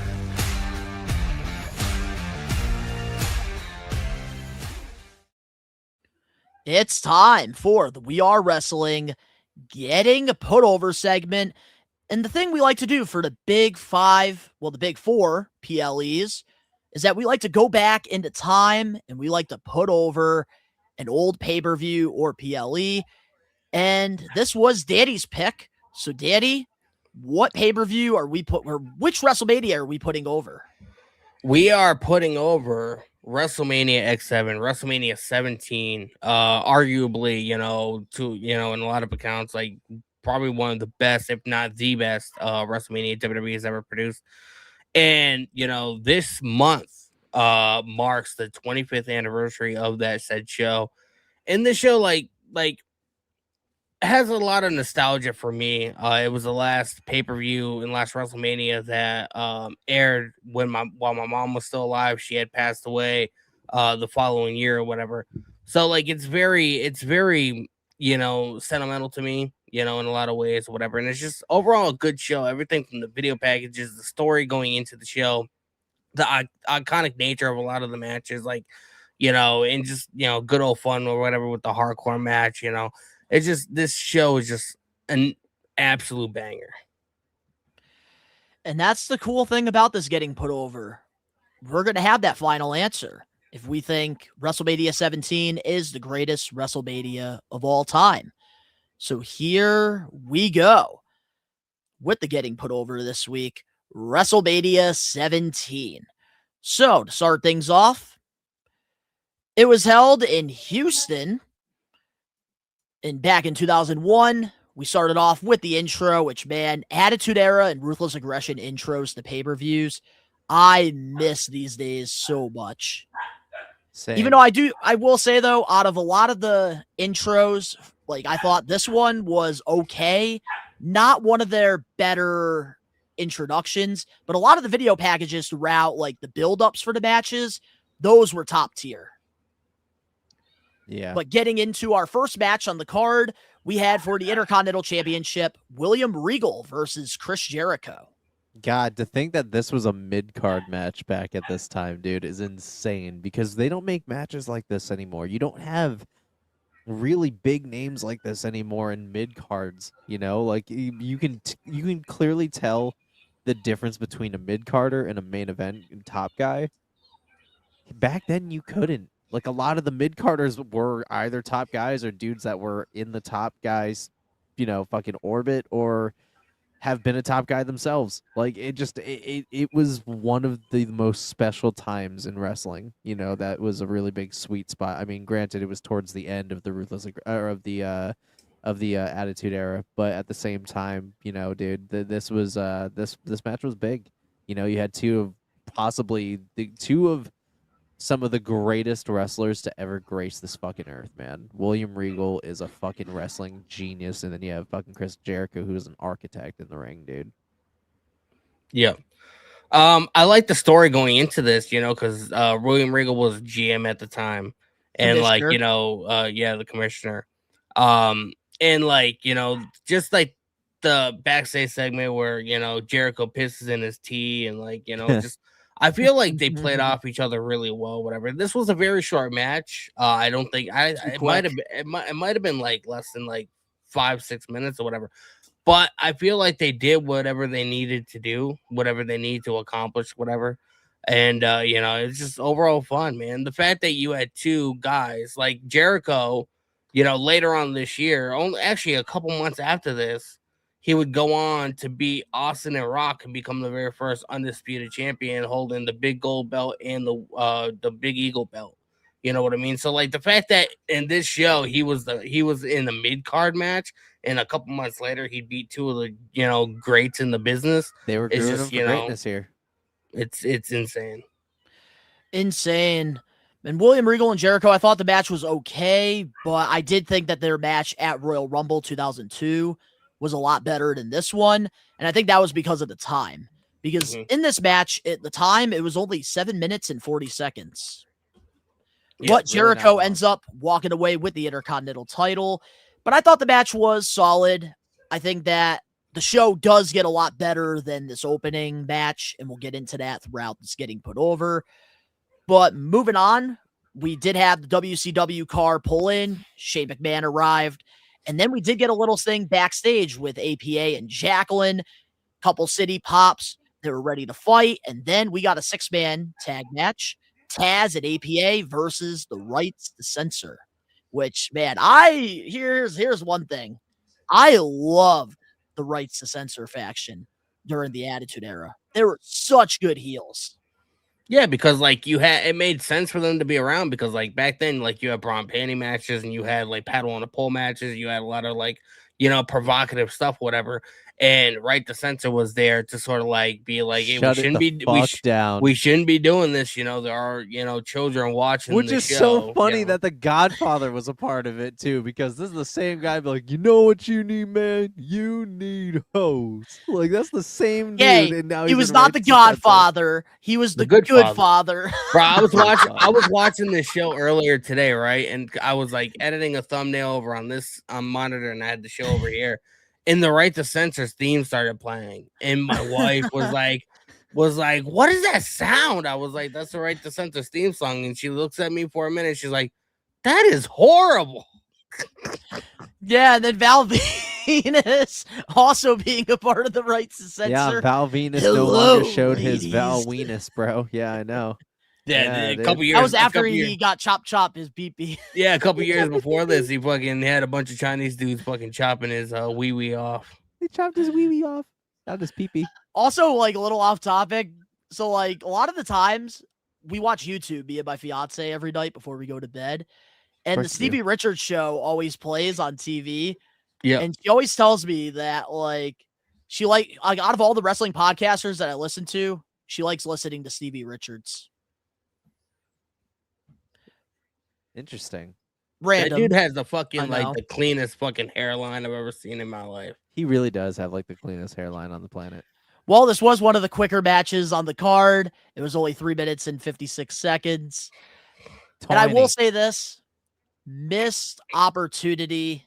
One of my critiques with this match, because of course the following SmackDown, that's when the Rights to Censor walked away from Stevie Richards.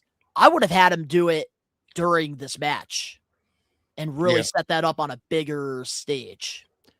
And then we could get the Godfather back. We can get the original Val Venus back. And I think that the fans would have been happy with it. But then APA did win. But then we, of course, get Linda McMahon's arrival. And then we get into the hardcore title triple threat match. Raven versus Kane versus Big Show. This match was so good. Bro. Raven, could you imagine his thought process, when he's being told that he's going to be in this match? Big Show and fucking Kane, I have to face those guys in a hardcore match? What? They're going to fucking slaughter me. Dude, I love the a lot of golf time backstage and the crowd fucking everywhere, dude.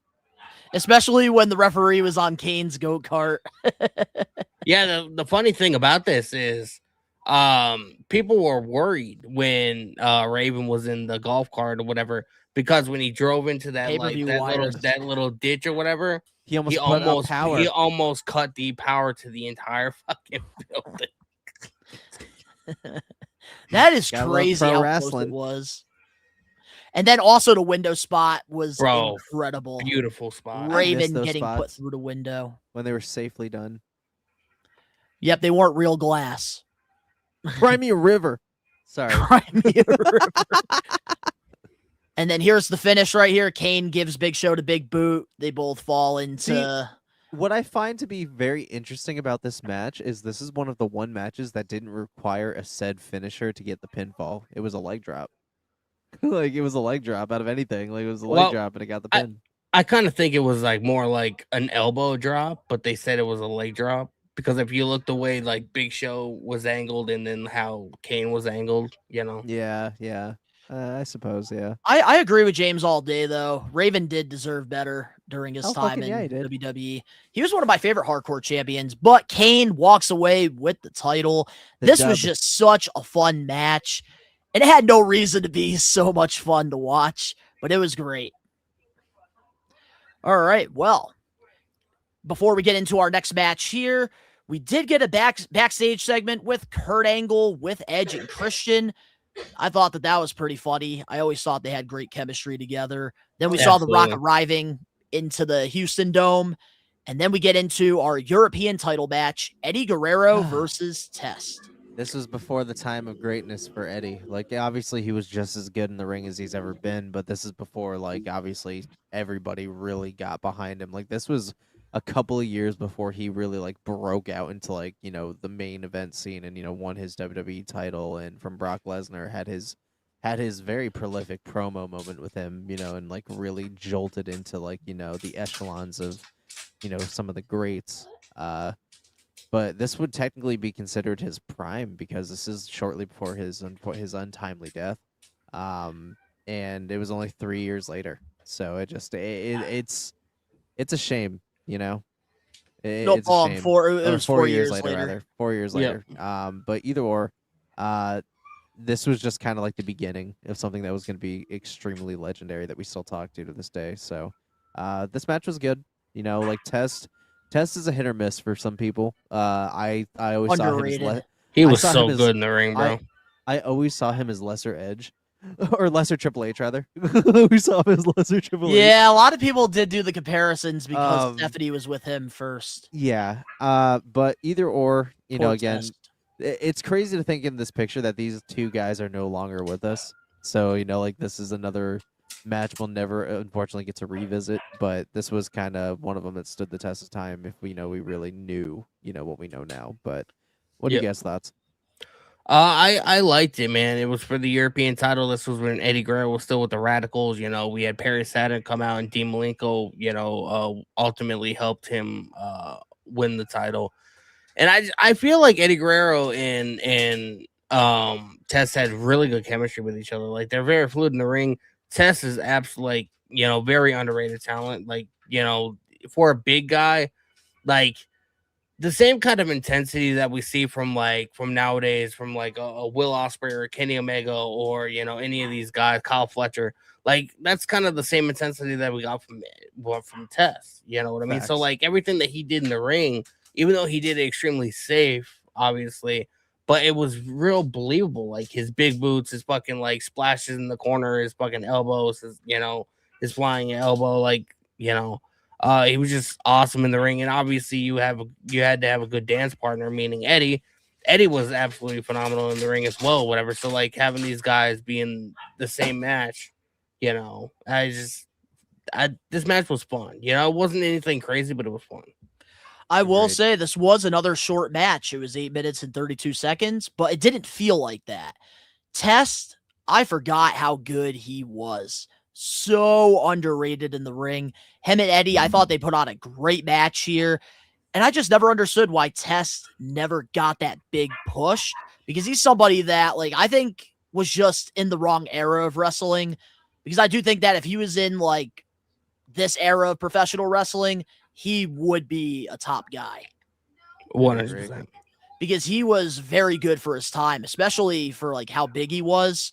And I thought overall, like the finish, having Dean Malenko help Eddie Guerrero win because he was a part of the Radicals. I did like the finish, and I did like the match overall. Facts. Great segment, guys. I'm not crying. Right? Is it just me or did Dean Malenko look fucking? He looked kind of old there, and that was like, you know, he looks a lot like older now, or whatever. Ago. But like, Yeah. that's crazy, man. Yeah, he looks like somebody's fucking dad that just wandered onto the fucking. I feel like everybody has an uncle that looks like Dean Malenko. Yeah. Then backstage, Michael Cole interviews Mick Foley, talking about his history with Vince McMahon, if that's going to determine like his biasness in the match that he's going to be the special guest referee for. Mick Foley pretty much saying he's going to call it down the middle, and then he does his little cheap city pop, got Houston on their feet. And then we do get Stone Cold's arrival into the Dome, and then we get into our next match, Kurt Angle versus Chris Benoit. Oh man. We're talking about Chris Benoit. Don't do Obviously this very often. one of the best technical matches period ever of all time. Obviously the first few minutes was very much so you know, traditional mat wrestling until somebody got frustrated and had to throw a fucking punch. And then it just kind of, you know, picked up from there. But yeah, man, I really don't have much to say about this other than the fact that, you know, this was one of, if you really enjoy wrestling at its heart, this is one of the greatest matches of all time, period. Like not even just WrestleMania 17 or WrestleMania in general, just in wrestling in itself, like one of the best matches of all time. You want to talk about the perfect like dance partner? These two were just meant to be in the ring. And to think, just Every a couple time. years, and just to think, a few years prior, this motherfucker, Kurt Angle, wasn't even supposed to be in here, dude. He just won a gold medal with a broken fucking neck, comes in and picks up pro wrestling like it's nothing. Like it's nothing. And becomes one of the best to ever do it. And who else to pair him with than one of the best to ever do it in a professional wrestling ring? So Whiny Angle over Perk Angle all day. oh, And facts. one of the funniest segments, I feel like, I got a gold freaking medal. one of the funny, freaking neck. one of the With a funniest, broken freaking neck. one of the funniest things that happened after this match was Kurt Angle was being interviewed backstage, and Chris Benoit came from behind, fucking took him down, and fucking put the crippler crossface on him. Tapped them out just Fucking to prove hilarious. a point. But yeah, I really enjoyed this technical match. Both guys looked great. They always had great matches, great chemistry. And this was a little bit more of a longer mid-card match as well. And Kurt Angle was just so good during this time. And again, let's highlight that word, mid-card. That's wild to think when you see Kurt Angle and Chris Benoit. Facts. But also, I want to acknowledge the promo, the video package before this match, because, man, they did a great job at telling the story. Man, they always fucking did a great job telling the story on video packages. What the fuck happened? The last great one that we saw recently was the CM Punk one at Mania. That was the greatest package we've seen in fucking forever, period. I don't want to hear it. There's nothing that tops that in the last 10 fucking years. I like the Bray Wyatt one from WrestleMania several years ago with the Eminem song Legacy. Oh yes, WrestleMania 30 with John Cena. Yeah, I like that. That was a great one too. But in terms of like the old school feel and like the Attitude Era and Ruthless Aggression, CM Punk's was the closest. And like I never thought I was gonna hear Fireburns ever again. Like I never thought I was gonna hear that again. And then to get that whoever produced and edited that package, I hope got a beautiful fucking pay raise because that package alone went fucking stupid viral. It did, and I also like want to say too, like going back rewatching this full show, man, the video packages, like when you hear the gong hit, like when it's like a chair shot or like a ring bell, dude, it just brings me back, gives me the chills, dude. Every time. Around the time of WrestleMania 17, the video packages were like the height of like all time. Like they were in their peak. Cinema, like, absolutely. It really was. It felt like somebody filmed a whole ass movie for this. Like fucking what was it? 2 minutes of a fucking promo package we got. I'm like, dude, what? Yeah. Bro, it's been 25 years and people still clamor over the Rock and Austin video package from this show. You know, we're gonna talk about that. Don't legendary, worry. Danny. We're gonna talk about that legendary video package before we get to the main event. But man, overall, great match. Kurt Angle ends up cheating to win. And then Chris Grabs Benoit the basically tights. goes backstage and makes him tap out. He grabs the tights. So Kurt Angle with another victory. Bitch. That's all he cares about is getting the win. I love how Bitch. Kevin Kelly too. He was like, you know, you gotta give credit where credit is due. Chris Benoit, you know, he really took the fight to you. And then Kurt Angle was like, what do you mean? Dude, that's why Kurt Angle was one of my favorites during that time. Kurt Angle was literally like Goated. up there with fucking R-Truth, Danhausen, you know, some of the funnier wrestlers to ever do it. Like Kurt was undeniable in the ring, and he had like that. Remember like the aggressive angle, the steroid angle, like before he left WWE. Fucking dude Wrestling was Machine unstoppable. Kurt. Yeah. Wrestling Machine Kurt was great, but dude, there was nothing better than a funny ass Kurt Angle because that dude Whiny could really. Kurt. He could really take the piss and not get offended, and he would make the best out of it. And 9 times out of 10, he would fucking oversell it, which made it so much better. But also, like, I want to add to that too. Like, another thing that made Kurt Angle so good during this time was like, not only like could he be so funny, like a Danhausen or like an R-Truth, but he also could be so serious at the same time in the ring. Oh, facts. And that's why like Kurt Angle was so complete, and that's why he was like one of my favorites. You know what I love about Kurt? I love, and like Kurt is one of the only people that I can say that fully has fucking chemistry with everyone. You could put fucking anybody in front of Kurt Angle, and he'll not only make them look like $1 million, but he's gonna put up his own stock too. Kurt Angle is just fucking that talented that he can just work with anybody, and you're gonna be invested. I love Kurt. Like one of the nicest dudes ever too. We got to hang out with him a couple years ago. At the Wrestling Classic. the greatest coworker / neighbor to ever fucking hang, dude. Like he made it feel like home. Yeah, That was like our first Kurt. wrestling convention we ever. I will worked to. never. I know. I will never take Kurt Angle slander ever. Nope, same here. Like, I will not take it. Also, shout out to his son Cody Angle. He followed us on Instagram. Cody Angle's the shit. That's why. He's awesome. That's what's up. All right. Well, backstage, Commissioner Regal wanted to go back to working, R.I.P. and Kamala was destroying his office. What do you mean he wants me to rub the crescent moon on his belly? William Regal is great in this role. But then we get into our next match for the Women's Championship, Ivory versus China. Man, this is when China went like Beth Phoenix had the same phase where she was straight up like, you know, a fucking dominator at first and then like hit a more feminine side later on down the road. Yeah. China was kind of going into her own here. Like this was like the awkward angle, like after DX. Like this was like her life after DX and everything. And she was kind of trying to make like a name for herself, you know, as like a single star, which unfortunately did not click. You know, like it didn't hang for that long. China is somebody who I have like a lot of like what ifs about. You know, what if she was, you know, in today's time? I feel like she would have thrived. This match itself, it was super short and it was kind of nonchalant. I wouldn't say that, you know, it was a great match. It kind of highlighted a lot of China's strengths and kind of, I guess, how much of a big mouth fucking Ivory has. But Ivory's so underrated. She's underrated, but the match itself, if we're gonna look at the black and white, you know, it really wasn't a spectacular match. It was kind of like a squash match. 2 minutes and 38 seconds. Squash match. And again, the finish wasn't even great either. It was very nonchalant, but all in all, memorable for, you know, who was in the match rather, and for what it was and what pay-per-view it was on. Yeah. I was just so disappointed that Ivory got buried here because I was one of like the 1% that actually liked the Rights to Censor faction. And I thought that they were actually building great momentum with her, especially like Royal Rumble when she faced China in 2001. I thought that match was a lot better than this one. But obviously China was finally getting like Didn't Ivory just for all the shit that Ivory put her through. Didn't Ivory just come back at the Rumble recently? A couple years ago she did. A couple years ago? Okay. And did the Rights to Censor gimmick. That was fucking hilarious, dude.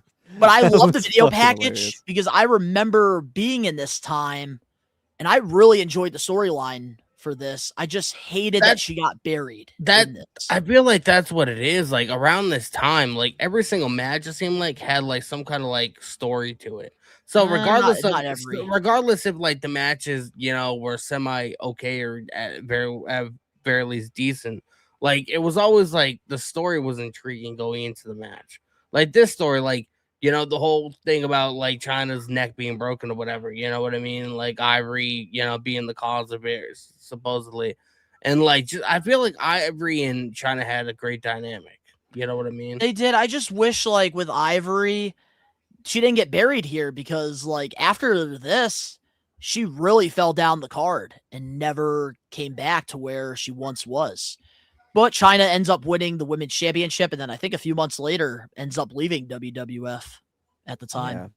And then backstage, we get Linda and Vince McMahon, which Vince McMahon said he double dosed her medication. That shit is so funny, dude. And don't Love forget him or Trish hate Stratus him. was there. Dude, Yep, love Trish him or and hate him. Stephanie, Daddy's Love- girl. Dude, love him or hate him, you really gotta admit that like you miss Mr. McMahon as a character on screen. The sometimes character, because, oh my yes. god, it was some of the shit was priceless, man. And like Vince is somebody that really puts 150% in, like whenever he's on screen or has to do something. Like Vince wouldn't make somebody do something that he wouldn't do himself for the That's most true. part. And I think that that's why like he's super untouchable on like when it comes to segments and it comes to promos, because again it just anything Vince touched was gold in terms of like what he was doing as a character. Also, I want to give massive props to Linda because she was like still as a statue during this whole buildup.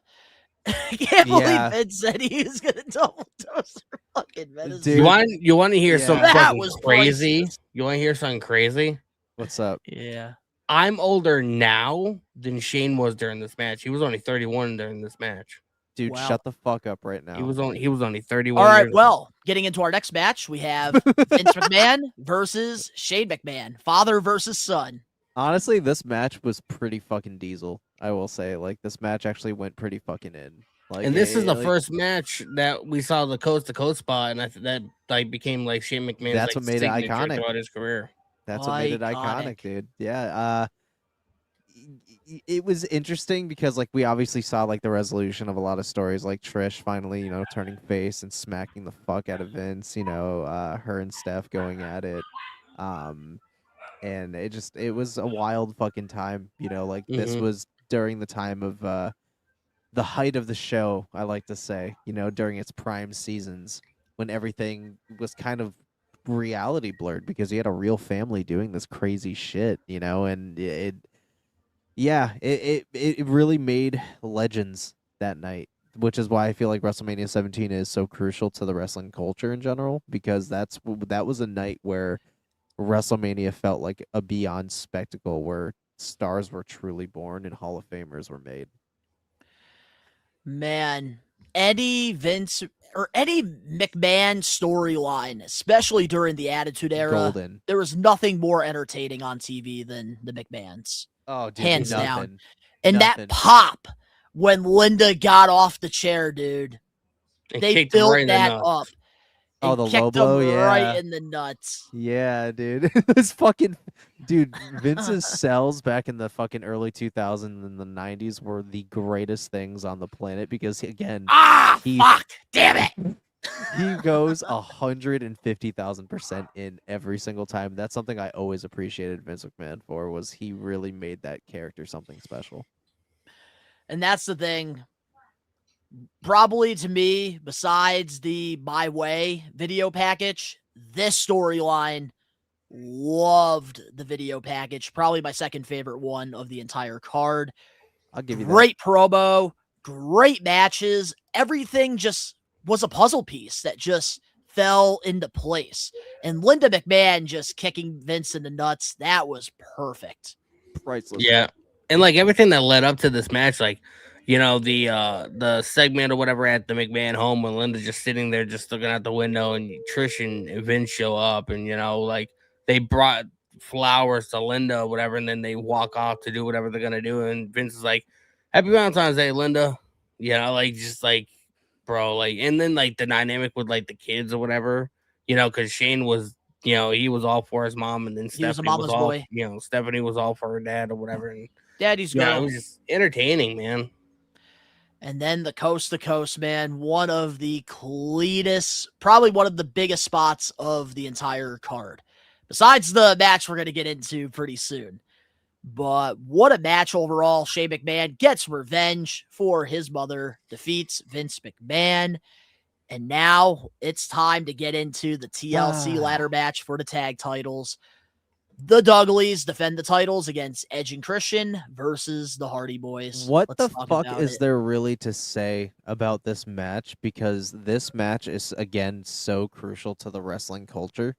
Because these three teams are some of the most prolific tag teams. And, like, the tag team division is nothing without these three teams. This match birthed the pay-per-view. This match birthed Hall of Famers. This match birthed moments that still play to this day. This was fucking everything. If anything, don't at me. This was the heart and soul of 17. Agreed. Yeah. This was the best match. My favorite This match. was the heart and soul of what made 17 so great. Yeah, we got Rock and Stone Cold. And we got it's everything it's else, kind but it's kind of insane that two of the three teams are still active today at a very high level. Yep. Sure. Man, there's I a can't lot believe I at got the their end, but opportunity. still, yeah. I can't believe I got the opportunity to go to TNA Bound for Glory and watch the Dudleys versus the Hardys one last time. What a moment that I think myself and Jungle Boy Jordan are never going to forget. But like, I even love the run-ins that we got here with Rhino, Spike Dudley, Lita getting to 3D by the Dudleys. I thought every spot, They don't every make them like this placement anymore. was perfect. They from don't do start to shit like this finish. anymore. Bro, the spot from like Jeff Hardy getting speared to off Dog. the rung of the where the titles were to Bro. the Swanton to fucking Matt This and Bubba moment. Ray getting pushed off. This into the- moment is what we need to talk about. This moment was crazy. But before we talk about this moment, 9 tables were destroyed during this match. That's insane. 9 tables. Which That is a real fucking analytic. You can quote me. damn, that inner Dan Eddie you had in you right there with that. Because that's with that fucking stat. insane. It is insane. But dude, probably the This greatest moment is the biggest- WrestleMania spot of all time. Right This here. moment is the most replayed moment out of any WrestleMania moment, other than fucking Hogan's fucking body slammed Andre. This is the most replayed. This was moment. on the opening to like every WWE show for years. You know, when Yep. they fucking used to edit those fucking video packages of like all the highlights and shit. This is like, And you to know, think the- they winged it for this spot.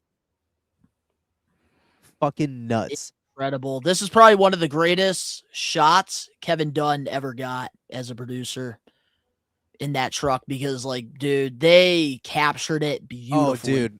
He got a live. fucking fat check for this. Guaranteed. Oh, for sure. And they did a great job at doing it too, because like Bubba, I noticed like took the ladder from Jeff so that like he would start swinging like he was on a swing, and then Edge was able to hit that spear perfect on the Everything Jeff. was super fucking perfectly coordinated. a little fun fact about this match. After this match finished and they went backstage, they ran into Rock and Austin back there, Mhm. and I they heard were like, good job, guys. Now we gotta fucking, overdo that shit, You know? yeah. We got top what you guys just did, you know. So like getting a compliment from like that from two of the biggest names in the industry is insane. They made tag team wrestling matter because during the time, like WWF didn't care for the tag teams, but there was just so many great teams during this era, even some that weren't even in this match that were so good. But the Hardys, Edge and Christian, the Dude. Dudleys set the tone for the tag division. The Everything only from- match, the only 4-way tag team match that literally comes close to this match is Armageddon 2006. The Hardys, London and Kendrick, William Regal and Dave Taylor, and Eminem. That was Agree. that was the only fatal 4-way that held any kind of candle to this match. I feel like the Hardys and Edge and Christian really revitalized the tag team division. This match in is what WWF. made this match is what gave the tag division that hellacious run for years into the Ruthless Well, Aggression era it was- until at least 08. it was everything that led up to like this match, like everything from the Terry Invitational tournament at No Mercy 99, the Triangle Ladder match, so good. you know, at WrestleMania, the fucking first TLC match at SummerSlam, you know, in 2000 in Raleigh, North Carolina, to ultimately, you know, this match, you know, TLC 2, and then obviously we can't leave off, you know, TLC 3, which happened on SmackDown, which to me I feel like is a very underrated match. I don't think it gets as much love, whatever. But like, you know, just these guys really, you know, they showed what they were capable of. They showed what the tag division was capable of, man. They made they knew what they needed to do to, you know, leave their mark on pro wrestling, and they did what they had to do to make a statement. You know what's crazy is that majority of the tag teams and the people in this one match are all former world champions. That is pretty true. That is true. You got fucking Jeff. You got fucking Christian. You got Edge. You got technically Matt, if you can consider the ECW title. Like, you got a lot. Bully Ray, TNA World Champion. But I'm talking about in WWE. Like, yeah. But like, majority of them became world champions, and that's fucking nuts to think about. And a couple of them multiple. I feel like the only team that never really like got to split off and like have like really good singles runs, sadly, is the Dudleys. Like, you know, they tried, but it just didn't work. They're very much like the Usos and got typecast into the tag team division. Yeah. Well, maybe if they had a bloodline storyline with the Dudleys like they did in ECW back in the day, we would have gotten a Jey Uso Dudley push. But Edge and Christian end up walking away with the tag team titles in probably one of the greatest tag team WrestleMania matches of all time. All right, well, let's get into the next match here. A nice filler. The Gimmick Battle Royal. This was hysterical, man. I see this one. I don't really have much to add to because like I'm not a fan of these kind of matches because there's not much of a stipulation there. It's just like, oh, you know, like what, like for me, it was kind of like a miss even as a kid. So like, for what it's worth, I love that like every character was kind of in this match. You even had fucking Michael Hayes in this shit. But at the same time, like it just for me, it didn't really hit. This to me was like a love letter to pro wrestling and like all the different generations of what WWF was. You had Hillbilly Jim, you had Kamala, you had Michael PSH, you had Doink, you had Gobbledygooker. You know, honestly, I feel like you're right. This is like a swan song to the last of the character work because after this match, like characters started dying out. So you're kind of right.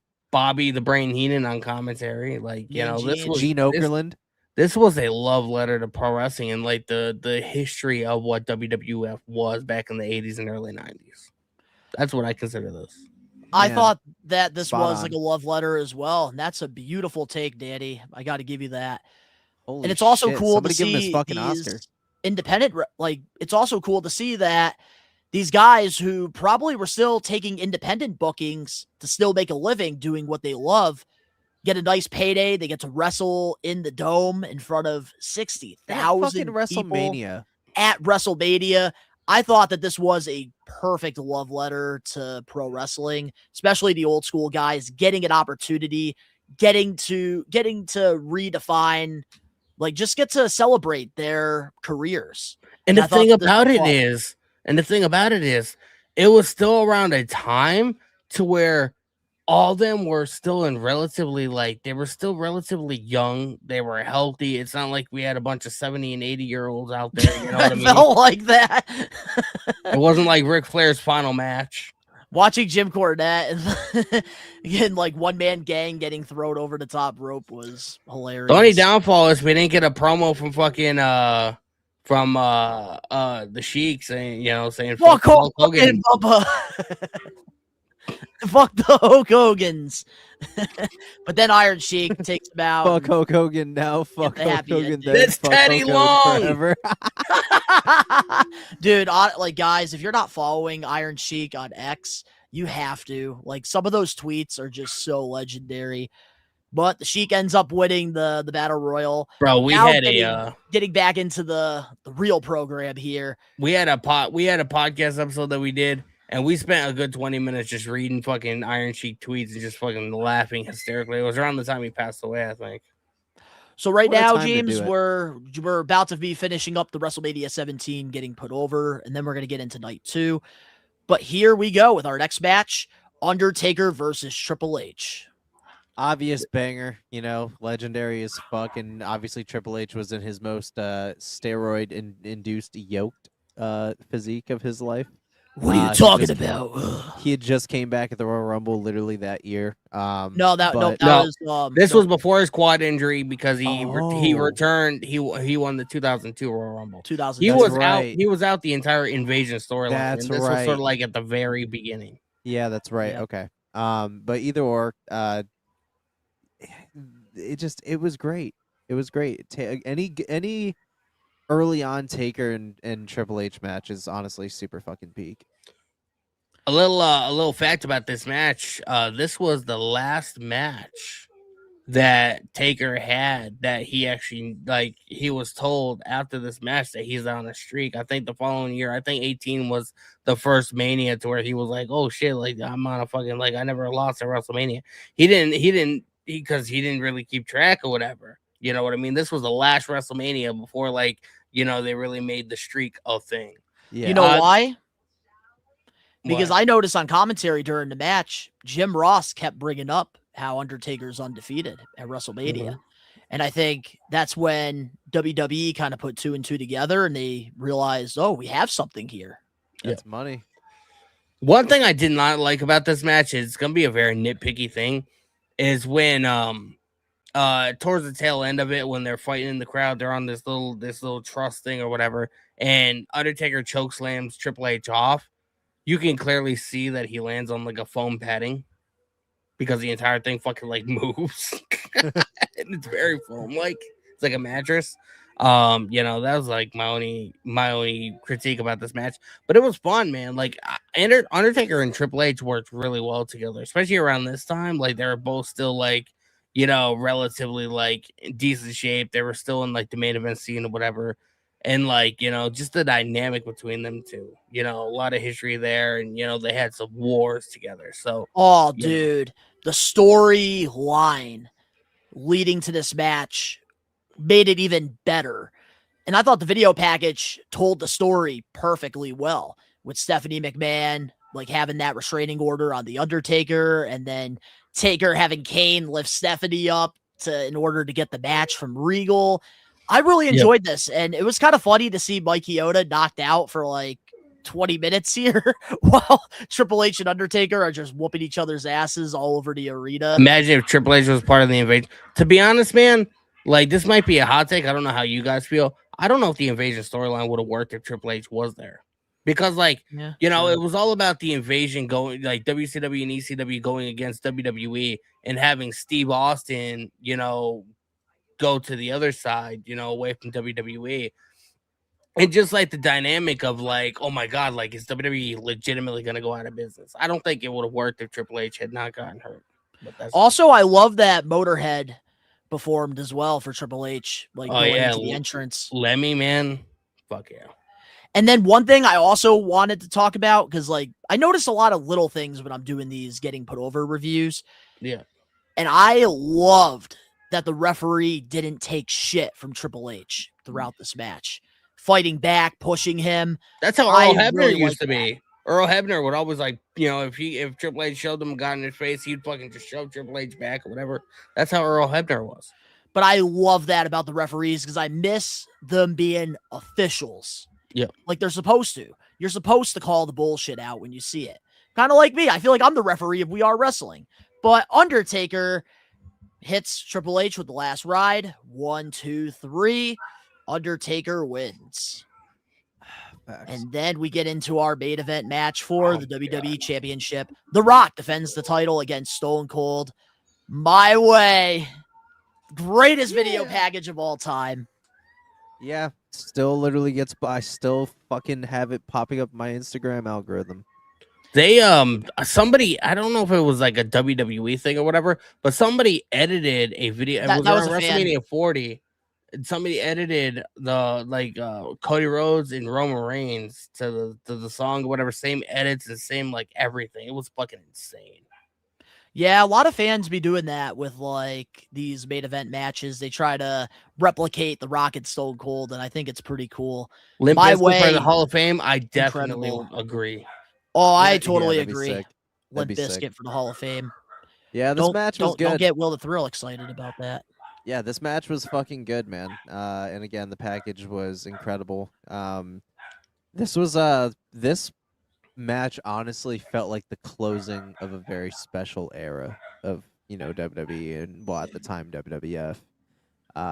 Just because 2 years later both of them would be gone, That is So true. it just both of them are basically ending their full-time run after this match. Yeah, well, Austin continued in 2001, became part-time so, around the we were summer of entering a 2002. completely different era of Rock business at started this to point. do a lot of movies, and Mhm. then he became part-time in 2003. Around 03, Stopped he wrestling in Yep, 2004. he only had like an 8-year run, which is realistically not that It's long. insane, him and Stone Cold. It was short, but like so memorable and so good during the time. At least Austin was able to go through like gimmick changes. He's been able to go from company to company. And at least he paid his dues a little bit more. Where Rock, because he was part of again the bloodline, got a little bit more of a paved way. So like it just 8 years is kind of wild. But yeah, dude, this match was nuts, and the fact that Vince and Steve Austin were in cahoots after being sworn nemesis, this really shook up the landscape of what WWF was at the time, and everybody tuned in that following Monday. I think that's something that none of us, like, let's say like WrestleMania 17 was the upcoming WrestleMania this weekend. I don't think any of us would even predicted that this would have happened. No, this was also during the era of spoiler free, and nothing got out of the writers' room, and obviously the best you could get away with a lot more back then. So it just, This was around the time where Austin joined McMahon, and Kurt Angle joined or whatever, and they would be backstage singing, "Kumbaya" and fucking little cowboy hats and shit like that, and like the milk truck. It was absolutely hilarious, and like going from like Steve Austin showing up in a hospital room to hit Vince in the head with a bedpan, or filling his Corvette with cement, or driving a Zamboni into the fucking building to fucking attack Vince and then fucking get arrested for it, to going from this, like, it was like people didn't expect it, and like that was a major shock. And like you got to remember, like 2001, like yes, they had like dirt sheets or whatever, but it wasn't like prevalent like it is today. Like you can't go on social media without finding any kind of information out. You know what I mean? That is true. Back then they didn't have that, so like it was easy to keep things sort of like close to the vest. And that even outside of wrestling, I kind of feel like I missed that era of pro wrestling, just like because the excitement was there. You know what I mean? Like, oh my god, like this excitement, the shock factor, and everything that went along with it. Well, we were living in real time. But here's my review on the match here. I did write some notes here. One thing I loved about this was the little things. And this is what's missing in pro wrestling across every promotion in 2026. The little things. I love them using the ring bell. When was the last time somebody used a ring bell as a weapon? A long time. Couple of years. Dominic has recently been using the fucking hammer, but not the bell. Okay, but fuck the hammer. The ring bell. I know. Also, the monitors on the commentary table. I thought the blood spots were great in this. But the thing that really got me invested as a wrestling mark that I am was the story of the match. It's something where you didn't even have to read the chapter. You didn't have to read the words to really know what the story that was being told in this match was. And what I got out of this was basically Austin was trying to do whatever it takes to beat The Rock. And The Rock was just not going down without a fight. Continued to kick out of every Stone Cold Stunner, every chair shot. Even when Vince McMahon came in helping Stone Cold, The Rock wasn't giving up.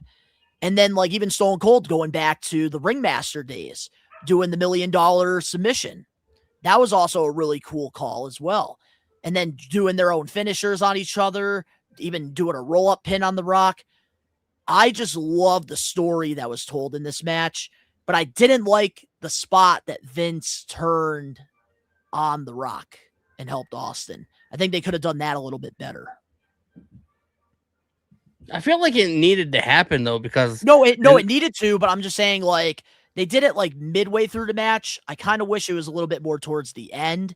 Yeah.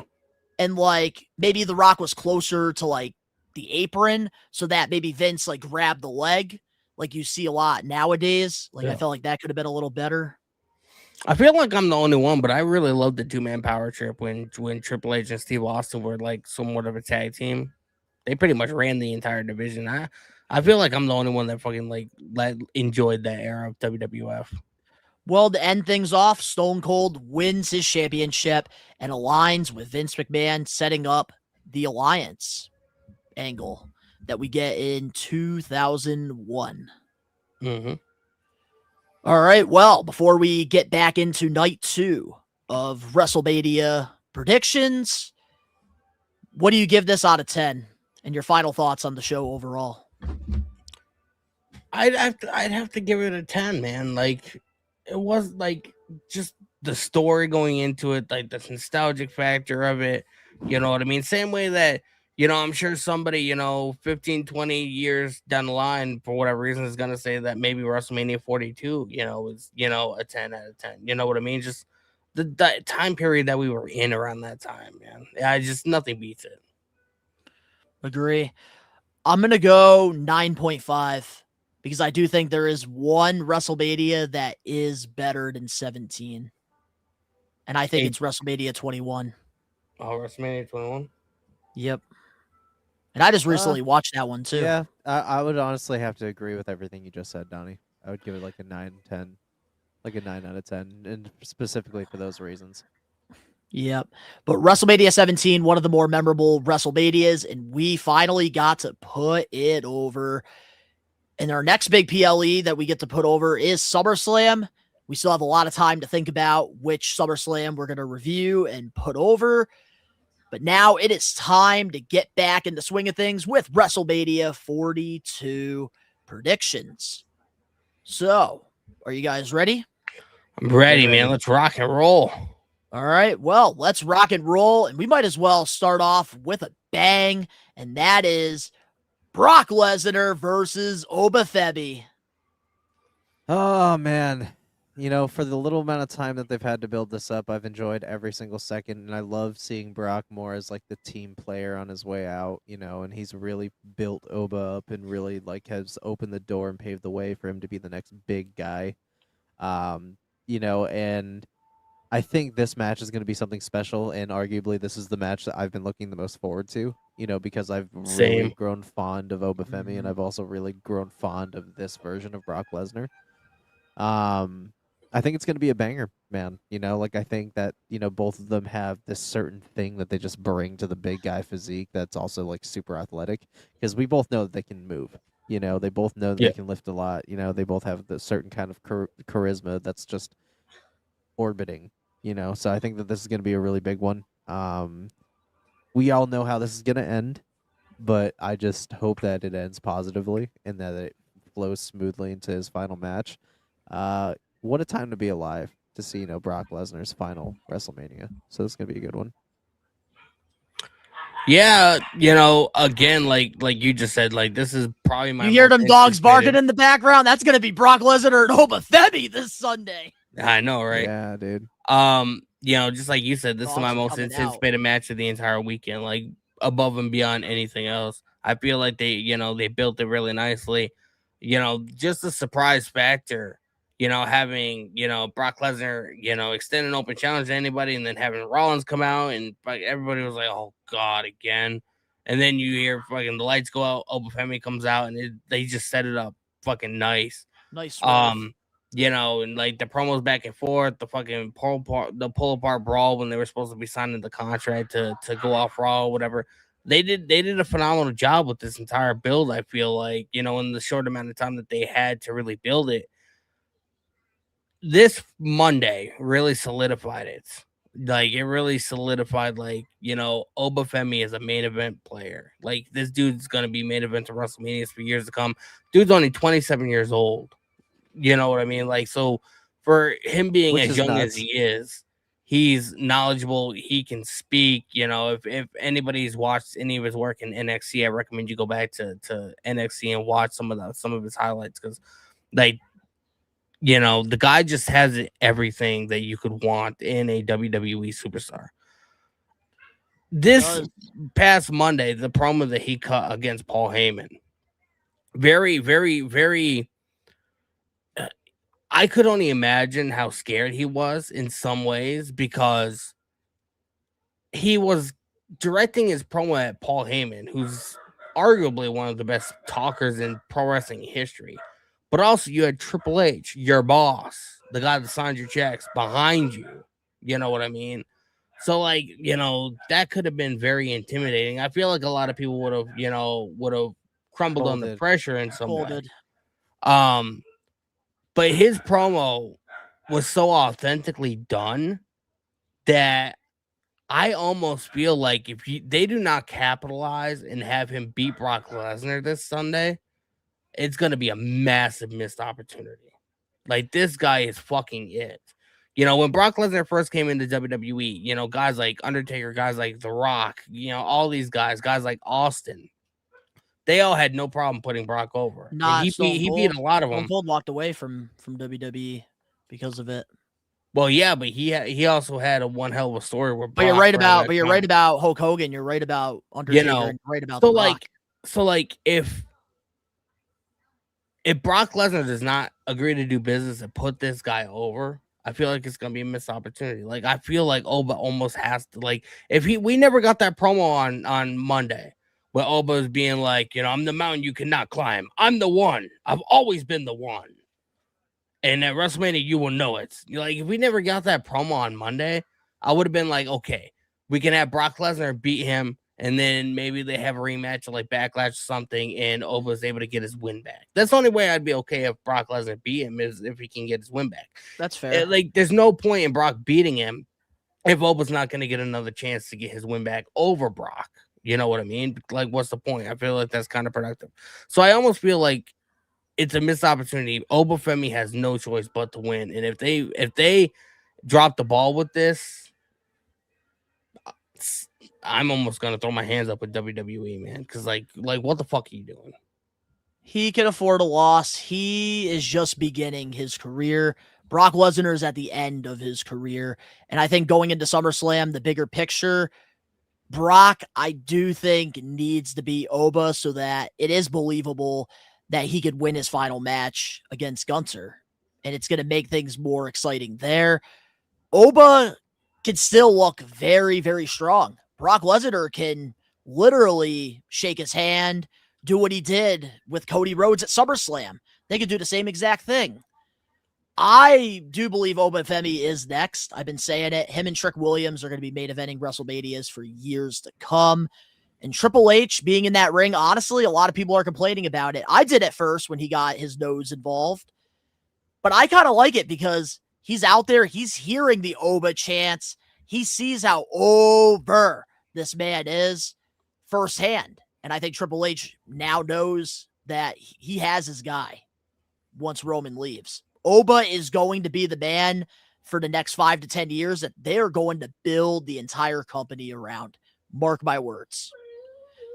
And also, too, Oba losing long-term makes a lot of sense here because you could have Oba go on a path of destruction. Gunther is going to beat Brock Lesnar, and then I think Gunther should get his World Heavyweight Championship back, hold it all the way until WrestleMania, go into next year's Royal Rumble. Oba Femi wins, goes on to face Gunther, who beat Brock Lesnar, who Brock Lesnar beat Oba at this WrestleMania. Oba ends up getting the championship from Gunther, having that main event WrestleMania moment. So when do you think we get a rematch between Oba and Brock? Don't need it. Yes, we do. Don't need it. Yes, we do, bro. Don't yes, need we it. do. Yes, we do. Yes, we do. Because Brock's gonna make Oba look like $1 million regardless. Doesn't matter. Oba needs to beat Brock. And I also have Brock Lesnar winning this match because every time that they've got their hands on each other, Oba got the upper hand. Brock never once had an upper hand on Oba, which is why I do believe the decision is going to be Lesnar at the end of it. That's fine. I'd be fine if Lesnar beats him as long as he's able to get his win back. So when do you think Clash in Italy? Nope. Backlash? Nope. SummerSlam? Like when is it gonna happen? It needs to happen. Doesn't need to. It does need to happen. It needs Brock to happen. is going to barely escape this match. There's ways to make somebody look good without winning. It needs to happen, bro. Obafemi needs to beat Brock Lesnar. Trust me, I would love Oba to win. When Brock Lesnar first came happening. in, so many of the big top names around that time put Brock Lesnar over. Obafemi is the next big guy, the next main event guy. It's only right that Brock Lesnar puts him over. So if it doesn't happen at Mania, it needs to happen. Explain to me then. Retires. Okay, so explain to me then, real quick, before we move on to the next match, because we still have quite the card. Yeah. Big Show beat Brock Lesnar at Survivor Series 2002. Did that bury Brock Lesnar? No. Okay, so Oba can lose to Brock Lesnar, and he's going to be fine. Big Show also was not that. Big Show was not somebody as big as like The Rock, though. It's the way that they capitalize on it. Don't care. Don't care. All right, Obafemi needs to win. Not locked in for our answers. Lesnar. Obafemi. And I got Brock Lesnar, so here it is, our locked-in answers. Ben's got Brock Lesnar. Danny's got Obafemi. I got Brock Lesnar. All right, well, let's move on to the next match here on the card. We have a 6-man ladder match for the Intercontinental Championship. Penta will be defending the title against Dragon Lee versus JD McDonough versus Javon Evans versus Rey Mysterio versus Rusev. So there's only two things I want to say about this match. One, I'm glad that everybody that is in it because they deserve the screen time. They all deserve to be on WrestleMania. So I think that that's kind of cool. I think the IC title being on WrestleMania is also kind of fucking cool. I think this one's going to be more of a feel-good match for me. You know, like this one's going to be kind of like a showcase of like what everybody's capable of. I do believe that the title's switching hands for obvious reasons, but that's just, again, personal opinion. But I think it's going to be good. I'm excited for this. I love me a Spot Fest ladder match at WrestleMania, whether it's a Money in the Bank or an Intercontinental title or even tag titles. I love me a fun ladder match at WrestleMania. I'm looking forward to this. So many luchadors, so many young guys like Javon Evans getting a big opportunity here. So I'm really excited to see like what they're going to do here. And not everything needs to have a crazy storyline. But getting a good ladder match at WrestleMania, that's a must. I feel like we need to have something like this every year on the card. Yeah, this match was I like this match. I think it's going to be a decent match, and we're going to be seeing some crazy stuff, especially from like somebody like Javon Evans. That's really the only reason he's in this match or whatever. He's going to be doing some kind of like Jeff Hardy level type move or something on top of the ladder, which is going it's going to be definitely in the highlight reel. This match has very little story going into it. If anything, it was just sort of thrown together. But it's just one of those matches that it's going to be fun to watch. And, my prediction going into it is I think that Rey Mysterio is going to end up winning the IC title. Same. And I feel like it's going to lead to a feud between him and Dominic. And I feel like that is going to be Rey Mysterio's final match. His final match is going to be defending his IC title. It's going to be IC title versus career. Dominic Mysterio versus Rey Mysterio. Ooh, Yep. I did not think about that. I thought you guys were fucking crazy for picking Rey Mysterio. No, dude. We know what the fuck we're doing. There has to be a reason Rey Mysterio was just pushed into the match. You know what I mean? Like, that makes sense. And he's not going against Gunther for a reason. It's not just his retirement. They're going to give... and in a lot of interviews, he's been talking about how beat up he is. He needs stem cells or whatever. So he's not going to be doing it much longer. And like, if I'm going to retire, bro, it's going to be, against my kid. It's not going to be against somebody else. You know what I mean? Like, that's something that him and Dominic will be able to bond over for forever. You know what I mean? So that's my prediction. Rey Mysterio is going to win the IC title. It's going to lead to another feud, continuing the feud between him and Dominic. And it's going to be maybe a SummerSlam or Clash in Italy. It's going to be title versus career.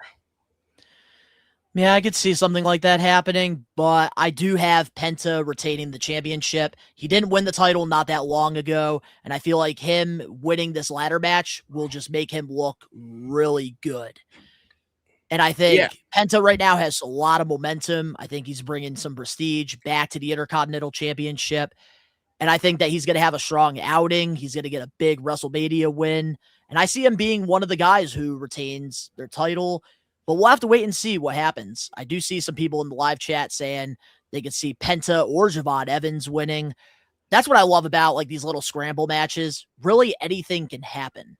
So, with our final answers that we do have locked in here for our ladder match, Rage has Rey Mysterio winning the Intercontinental title. Danny also has Rey Mysterio winning, and I have Penta retaining the title. Yep. Yeah. And like, yes, you can like. There's an argument to say that like that kind of match doesn't need a title to it or whatever.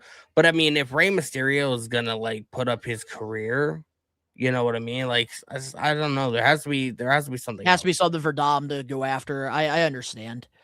Let's move on to the next match here for the WWE United States Championship. Fortunately, it's not a triple threat. It's a singles match. Sami Zayn will be defending his title against Trick Williams. I don't fucking care about this match because I don't fucking care about Sami Zayn. But I think that Trick is the next best thing. And I just wish it was against Carmelo, which we obviously discussed earlier on the show. I think it's going to be a banger match because, you know, regardless of my feelings of Sami Zayn, I do think he is a good in-ring competitor. But this is obviously for Trick. So, yeah, I'm locked in on Trick. I just don't understand like why they would decide to go Trick and Sammy instead of Trick and Carmelo, because like the amount of history between Carmelo and Trick, like they were best friends, and then they had a feud that ended up main eventing the NXT Stand and Deliver before WrestleMania 40. Like it was such a big deal, you know what I mean? I can tell you like, why. It was fucking massive. I can tell you why, because they love Sami Zayn so much, and he doesn't have a direction right now on the WWE I'm card. calling it. So we got to make Sami Zayn happy, and we need to make sure that he's on WrestleMania. So the only way we could do that is by putting him in the match against one of the most popular. I'm fucking calling WWE it now. stars. I am calling it now. Call this an early fucking prediction, whatever you guys have to say. Trick's burying him. Sami Zayn is winning the Royal Rumble next year, and he's winning. Suck a dick. He's winning the world title in Saudi Arabia. Eat a dick. Calling it now. Eat a dick. I agree with Rage. That is awful. I don't care if it's awful. You know how many times I've heard this from you and other maniacs saying Sami Zayn's gonna go to Saudi and he's gonna freaking go and win the world title. I don't want to talk about it anymore. Bro, who's more over in WWE Rage is and Saudi fatigued. Arabia? I'm getting fucking fatigued. I've been fatigued of Sami Zayn. Tell that to the same people getting fucking Pat McAfee involved in a feud that doesn't need it. If I could, if Oh, they would do listen, not I put would. Pat McAfee shit on me.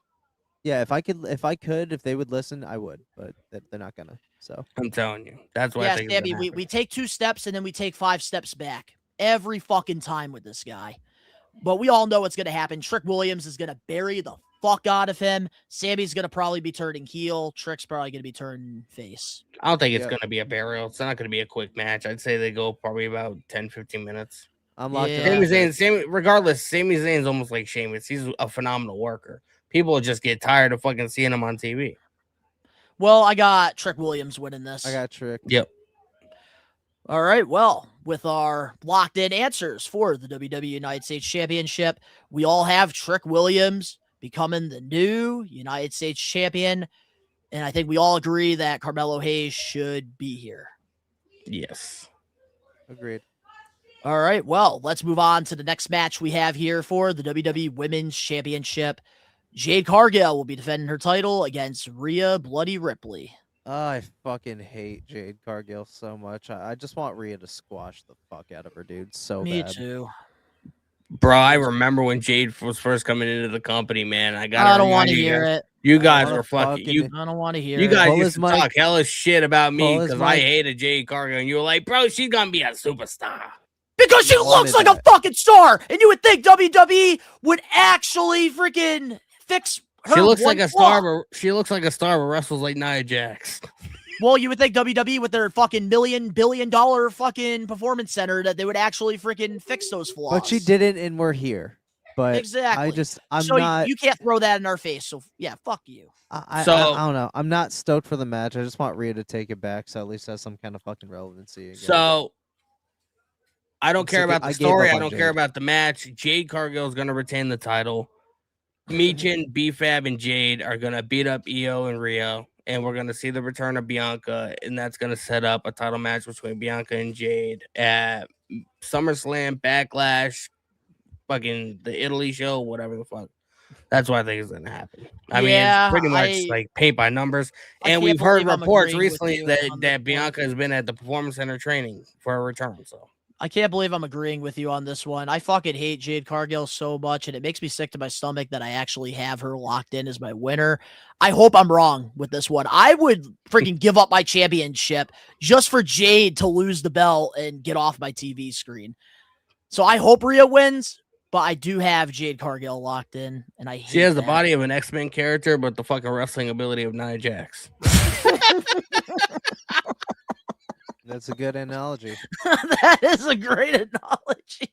All right. Well, for our locked in answers, Rhea. Rage has Rhea winning. Jade. Danny and myself have Jade Cargill winning.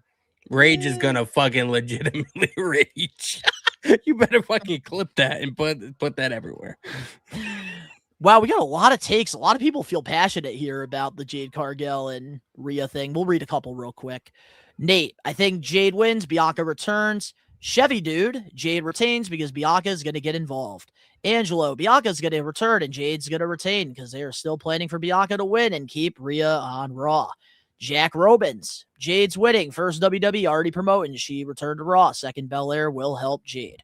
Well, we'll find out this Sunday. Moving on to the next match we have here on the card. Demon Finn Balor versus Dirty Dominic Mysterio. This match has been one that's been planned in the making for fucking over a year now. Longer and than the that. return for the Demon has been also, the seeds have been planted for over a year now too. They've had Demon shit everywhere in the background. Like, this has just been written in the stars. It is going to deliver highly. Like, we haven't seen the Demon in what, 2-3 years now? The last time we saw him, like, I think was against Edge, wasn't it? Yep, WrestleMania 39, Hell in the Cell. Yeah, so like still want to figure out of that. Yeah, so it's gonna. They haven't made a Demon figure yet. Well, they have in the past, but not his 39 attire with like the purple gear. But either or, it's gonna be a banger. I'm stoked for it. I'm stoked to see the return of like the proper Finn Balor and Me too. see him go on his babyface run and his mega singles run. So, as far as I'm concerned, I'm locked in on Finn. It would make no sense for Dom to win. Zero. Yeah, Finn needs that momentum back. Yeah, I am the same way. Like, you know, Finn Balor needs to win. One thing that really trips me out is I think I want to say it was the interview that Finn did with Cody. Finn legitimately was like, yeah, like I don't want to do the Demon unless it's going to be a surprise. And the first time he's doing the Demon in fucking 3-4 years, it's not a surprise they announced it. Fucking that's like my only critique here with all this. Like, I wish that the Demon was a surprise, and like it was not like already on the card just because they want to sell a couple thousand tickets. I think they wanted to remind the casuals that have joined in the last couple of years to be up to speed of who the Demon is. Yeah, and I guess like you give it some time to build on TV or whatever. I just wish like surprises were still a thing in WWE. Yeah, but you know, it's wishful thinking. It's not the same WWE that we used to love. Yep, TKO we thought was going to be a game changer. We were right about that, but for the wrong reasons. But I do have Demon Finn Balor winning this because it just doesn't make sense at all for him to lose to Dom. He's got to pick that momentum up. Dirty Dom is still cursed by Danhausen, so I'm convinced that Finn Balor got this. And hopefully Triple H has a plan, because I do want Finn Balor to do big things. Let's rewrite the history from when he first was called up to the main roster. Yep. So we all, I believe, have Finn Balor locked in, right? Yeah. All right. Well, here is the official graphic. Rage has Demon Finn Balor. Danny has Demon Finn Balor. And I also have Demon Finn Balor winning. Where are we? There we are. I will say I fuck with the graphics this year. Like Same. I love the graphics too. And it looks like everybody here is saying that Triple H cannot do wrong. He knows better. Finn. So everybody's got basically Finn here in the live chat, which we appreciate all you guys hanging out with us. We're a little over time because there's a lot to talk about with this year's WrestleMania being 2 nights. But now it is time to talk about the main event for the WWE World Heavyweight Championship. The best in the world, CM Punk, will be defending his title against the OTC, the Tribal Chief, Roman Reigns. I just want one singles match where it's literally just them and nobody's involved. Well, I hate to break it to you. I know. But I just want one because it's just proving the fact that Roman can't do it on his own. Like, he literally can't. When's the last time we saw a fair Roman match where he hasn't had somebody in his corner? True. I think you might like my take though, because even though somebody's going to be getting involved, it's not necessarily to help Roman. For me, I'm stoked about this match, but I think only in like the fact of we're getting CM Punk versus Roman for a world title, and the fact that CM Punk's walking in as world champion. Like, I think that's the biggest thing I'm stoked in the about. real main event of WrestleMania. Like they're literally closing out the entire weekend, and it's literally the main event that CM Punk wanted. So I think that this is going to be a big one. And he earned it too. He did. I think that this is going to be a longer match. We're going to get a lot of close calls. I think that a ref is going down at some point. We're going to get some. We're going to get some interference. All in all, it's just going to be a big match. It feels marquee. So, yeah. What are you guys' thoughts? I like the story going into it. You know, they really tried to dive deep into the history between them. You know, CM Punk is the reason why the Shield got brought up. He didn't want Roman originally. You know what I mean? But originally he wanted Chris Hero. Yeah. Who is known as Cassius Ohno in WWE. Yeah. That's for anybody that gives a fuck. Yeah, because Punk is friends with Cassius Ohno, I believe. You know, so but yeah, like they're Punk's the reason why, you know, I feel like that's why the whole Seth and Punk storyline, you know, works so well, is because Rollins is on the main roster technically because of Punk. You know what I mean? Because Punk brought him up sort of as like, you know, hired bodyguards or whatever. Like, you know, he was champion around the time, he needed some protection, so he brought these guys up. But I like the promos back and forth. There was a promo a couple weeks ago that I didn't. I think it was where he was like, "You're old." You know, you're old. That fucking pissed me off. I think I was on an episode with Rage when I freaking raged about that. Yeah, that didn't resonate whatsoever. But I like the story. I like what they tried to do, and I liked how, you know, they kept it close to the vets. They didn't have like any like what's happening with Cody and Randy. You know, they have, you know, outside people involved. They don't have that. You know, this is just a straight up like, you know, we have history, we have issues with each other. We need to fucking solve this. So I like that quite a bit. I like that they're both two completely different guys. Here's how I think this is gonna play out. I think that the Usos are gonna show up.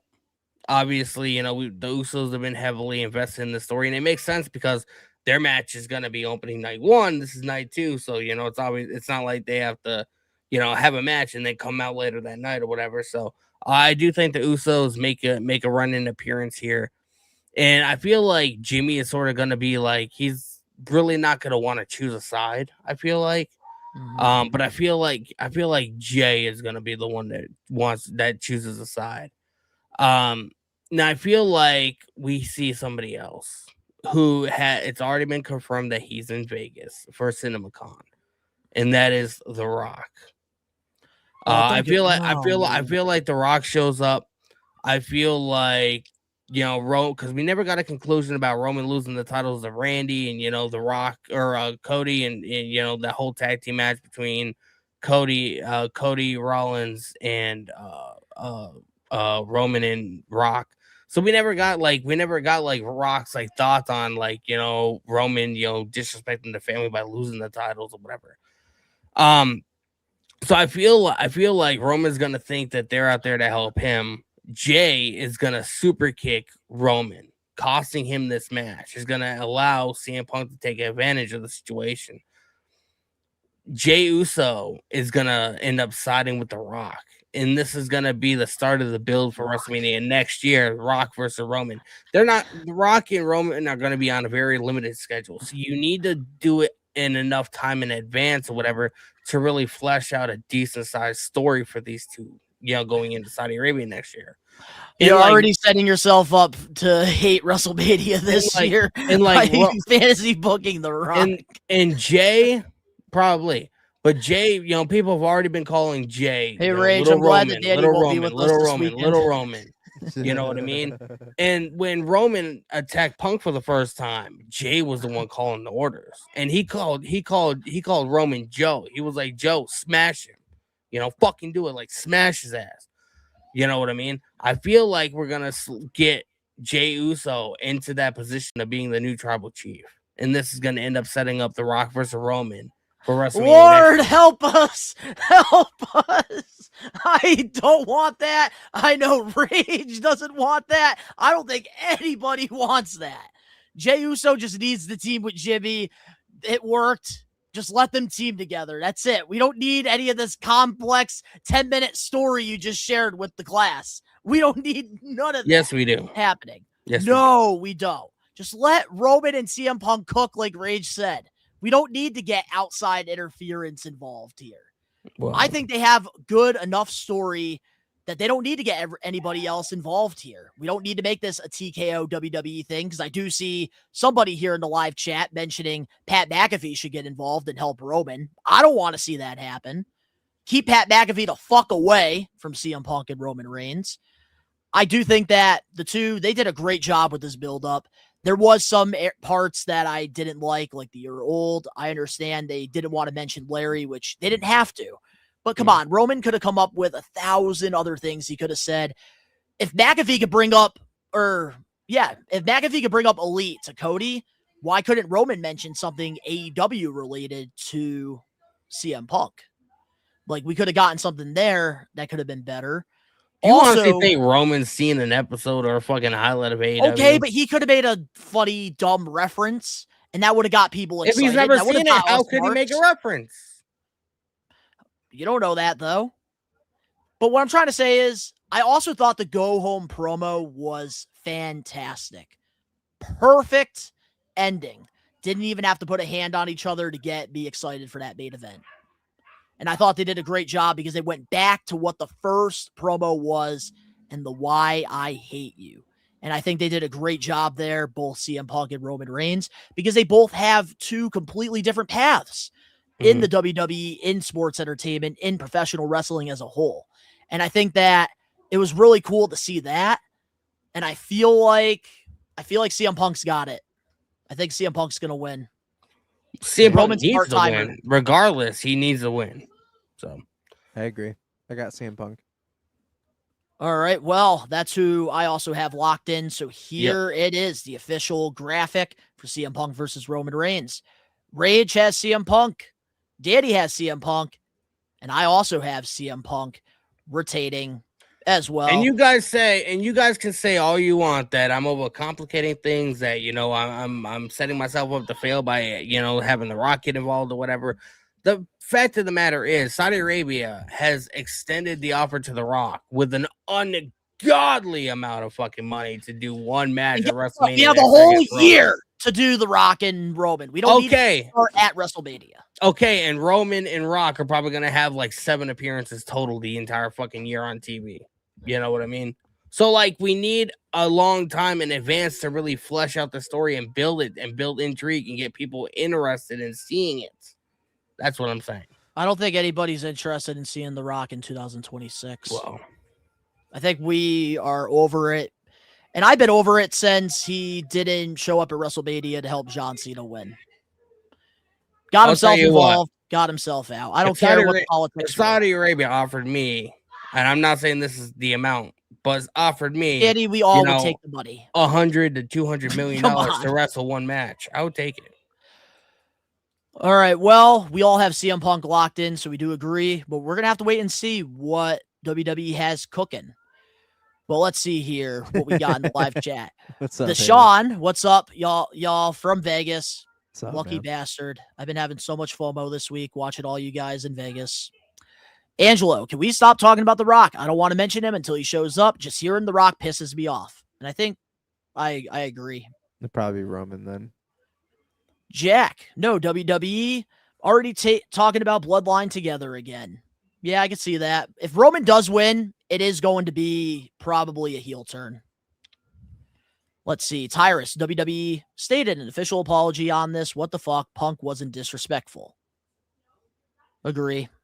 Omar, y'all's expectations aren't too high, man. Will I end up getting disappointed like we always do? Yeah. Which it looks like a lot of you guys here. Let's see. We got Punk needs to win. CM Punk, Roman Reigns, CM Punk. Angelo, you're not crazy. It's WWE. That would be crazy to do that. That's why I'm scared. Omar, Rock can go away. Yeah. Put me down for $20 on a tie for best That'd be hair Roman. between them. Yeah, Roman's got better hair than CM Punk. Yeah. And that's a great way to end this long episode of the We Are Wrestling podcast. What do you say, boys? You fucking nailed it, bro. I hope everybody enjoys WrestleMania. I hope you guys stop by the live streams. We Are Wrestling will be live. I'll be live on my channel, so make sure you guys subscribe. It's gonna be fun, man. WrestleMania, regardless of how the build is, man, it's WrestleMania, so we should all have some kind of level of excitement for it, because it only happens once a year. Yep. You're absolutely right. And we want to thank all the We Are Wrestling Maniacs for being a part of this week's episode of the We Are Wrestling podcast, WrestleMania 42 predictions. Let us know down in the comment section below your predictions for this year's WrestleMania.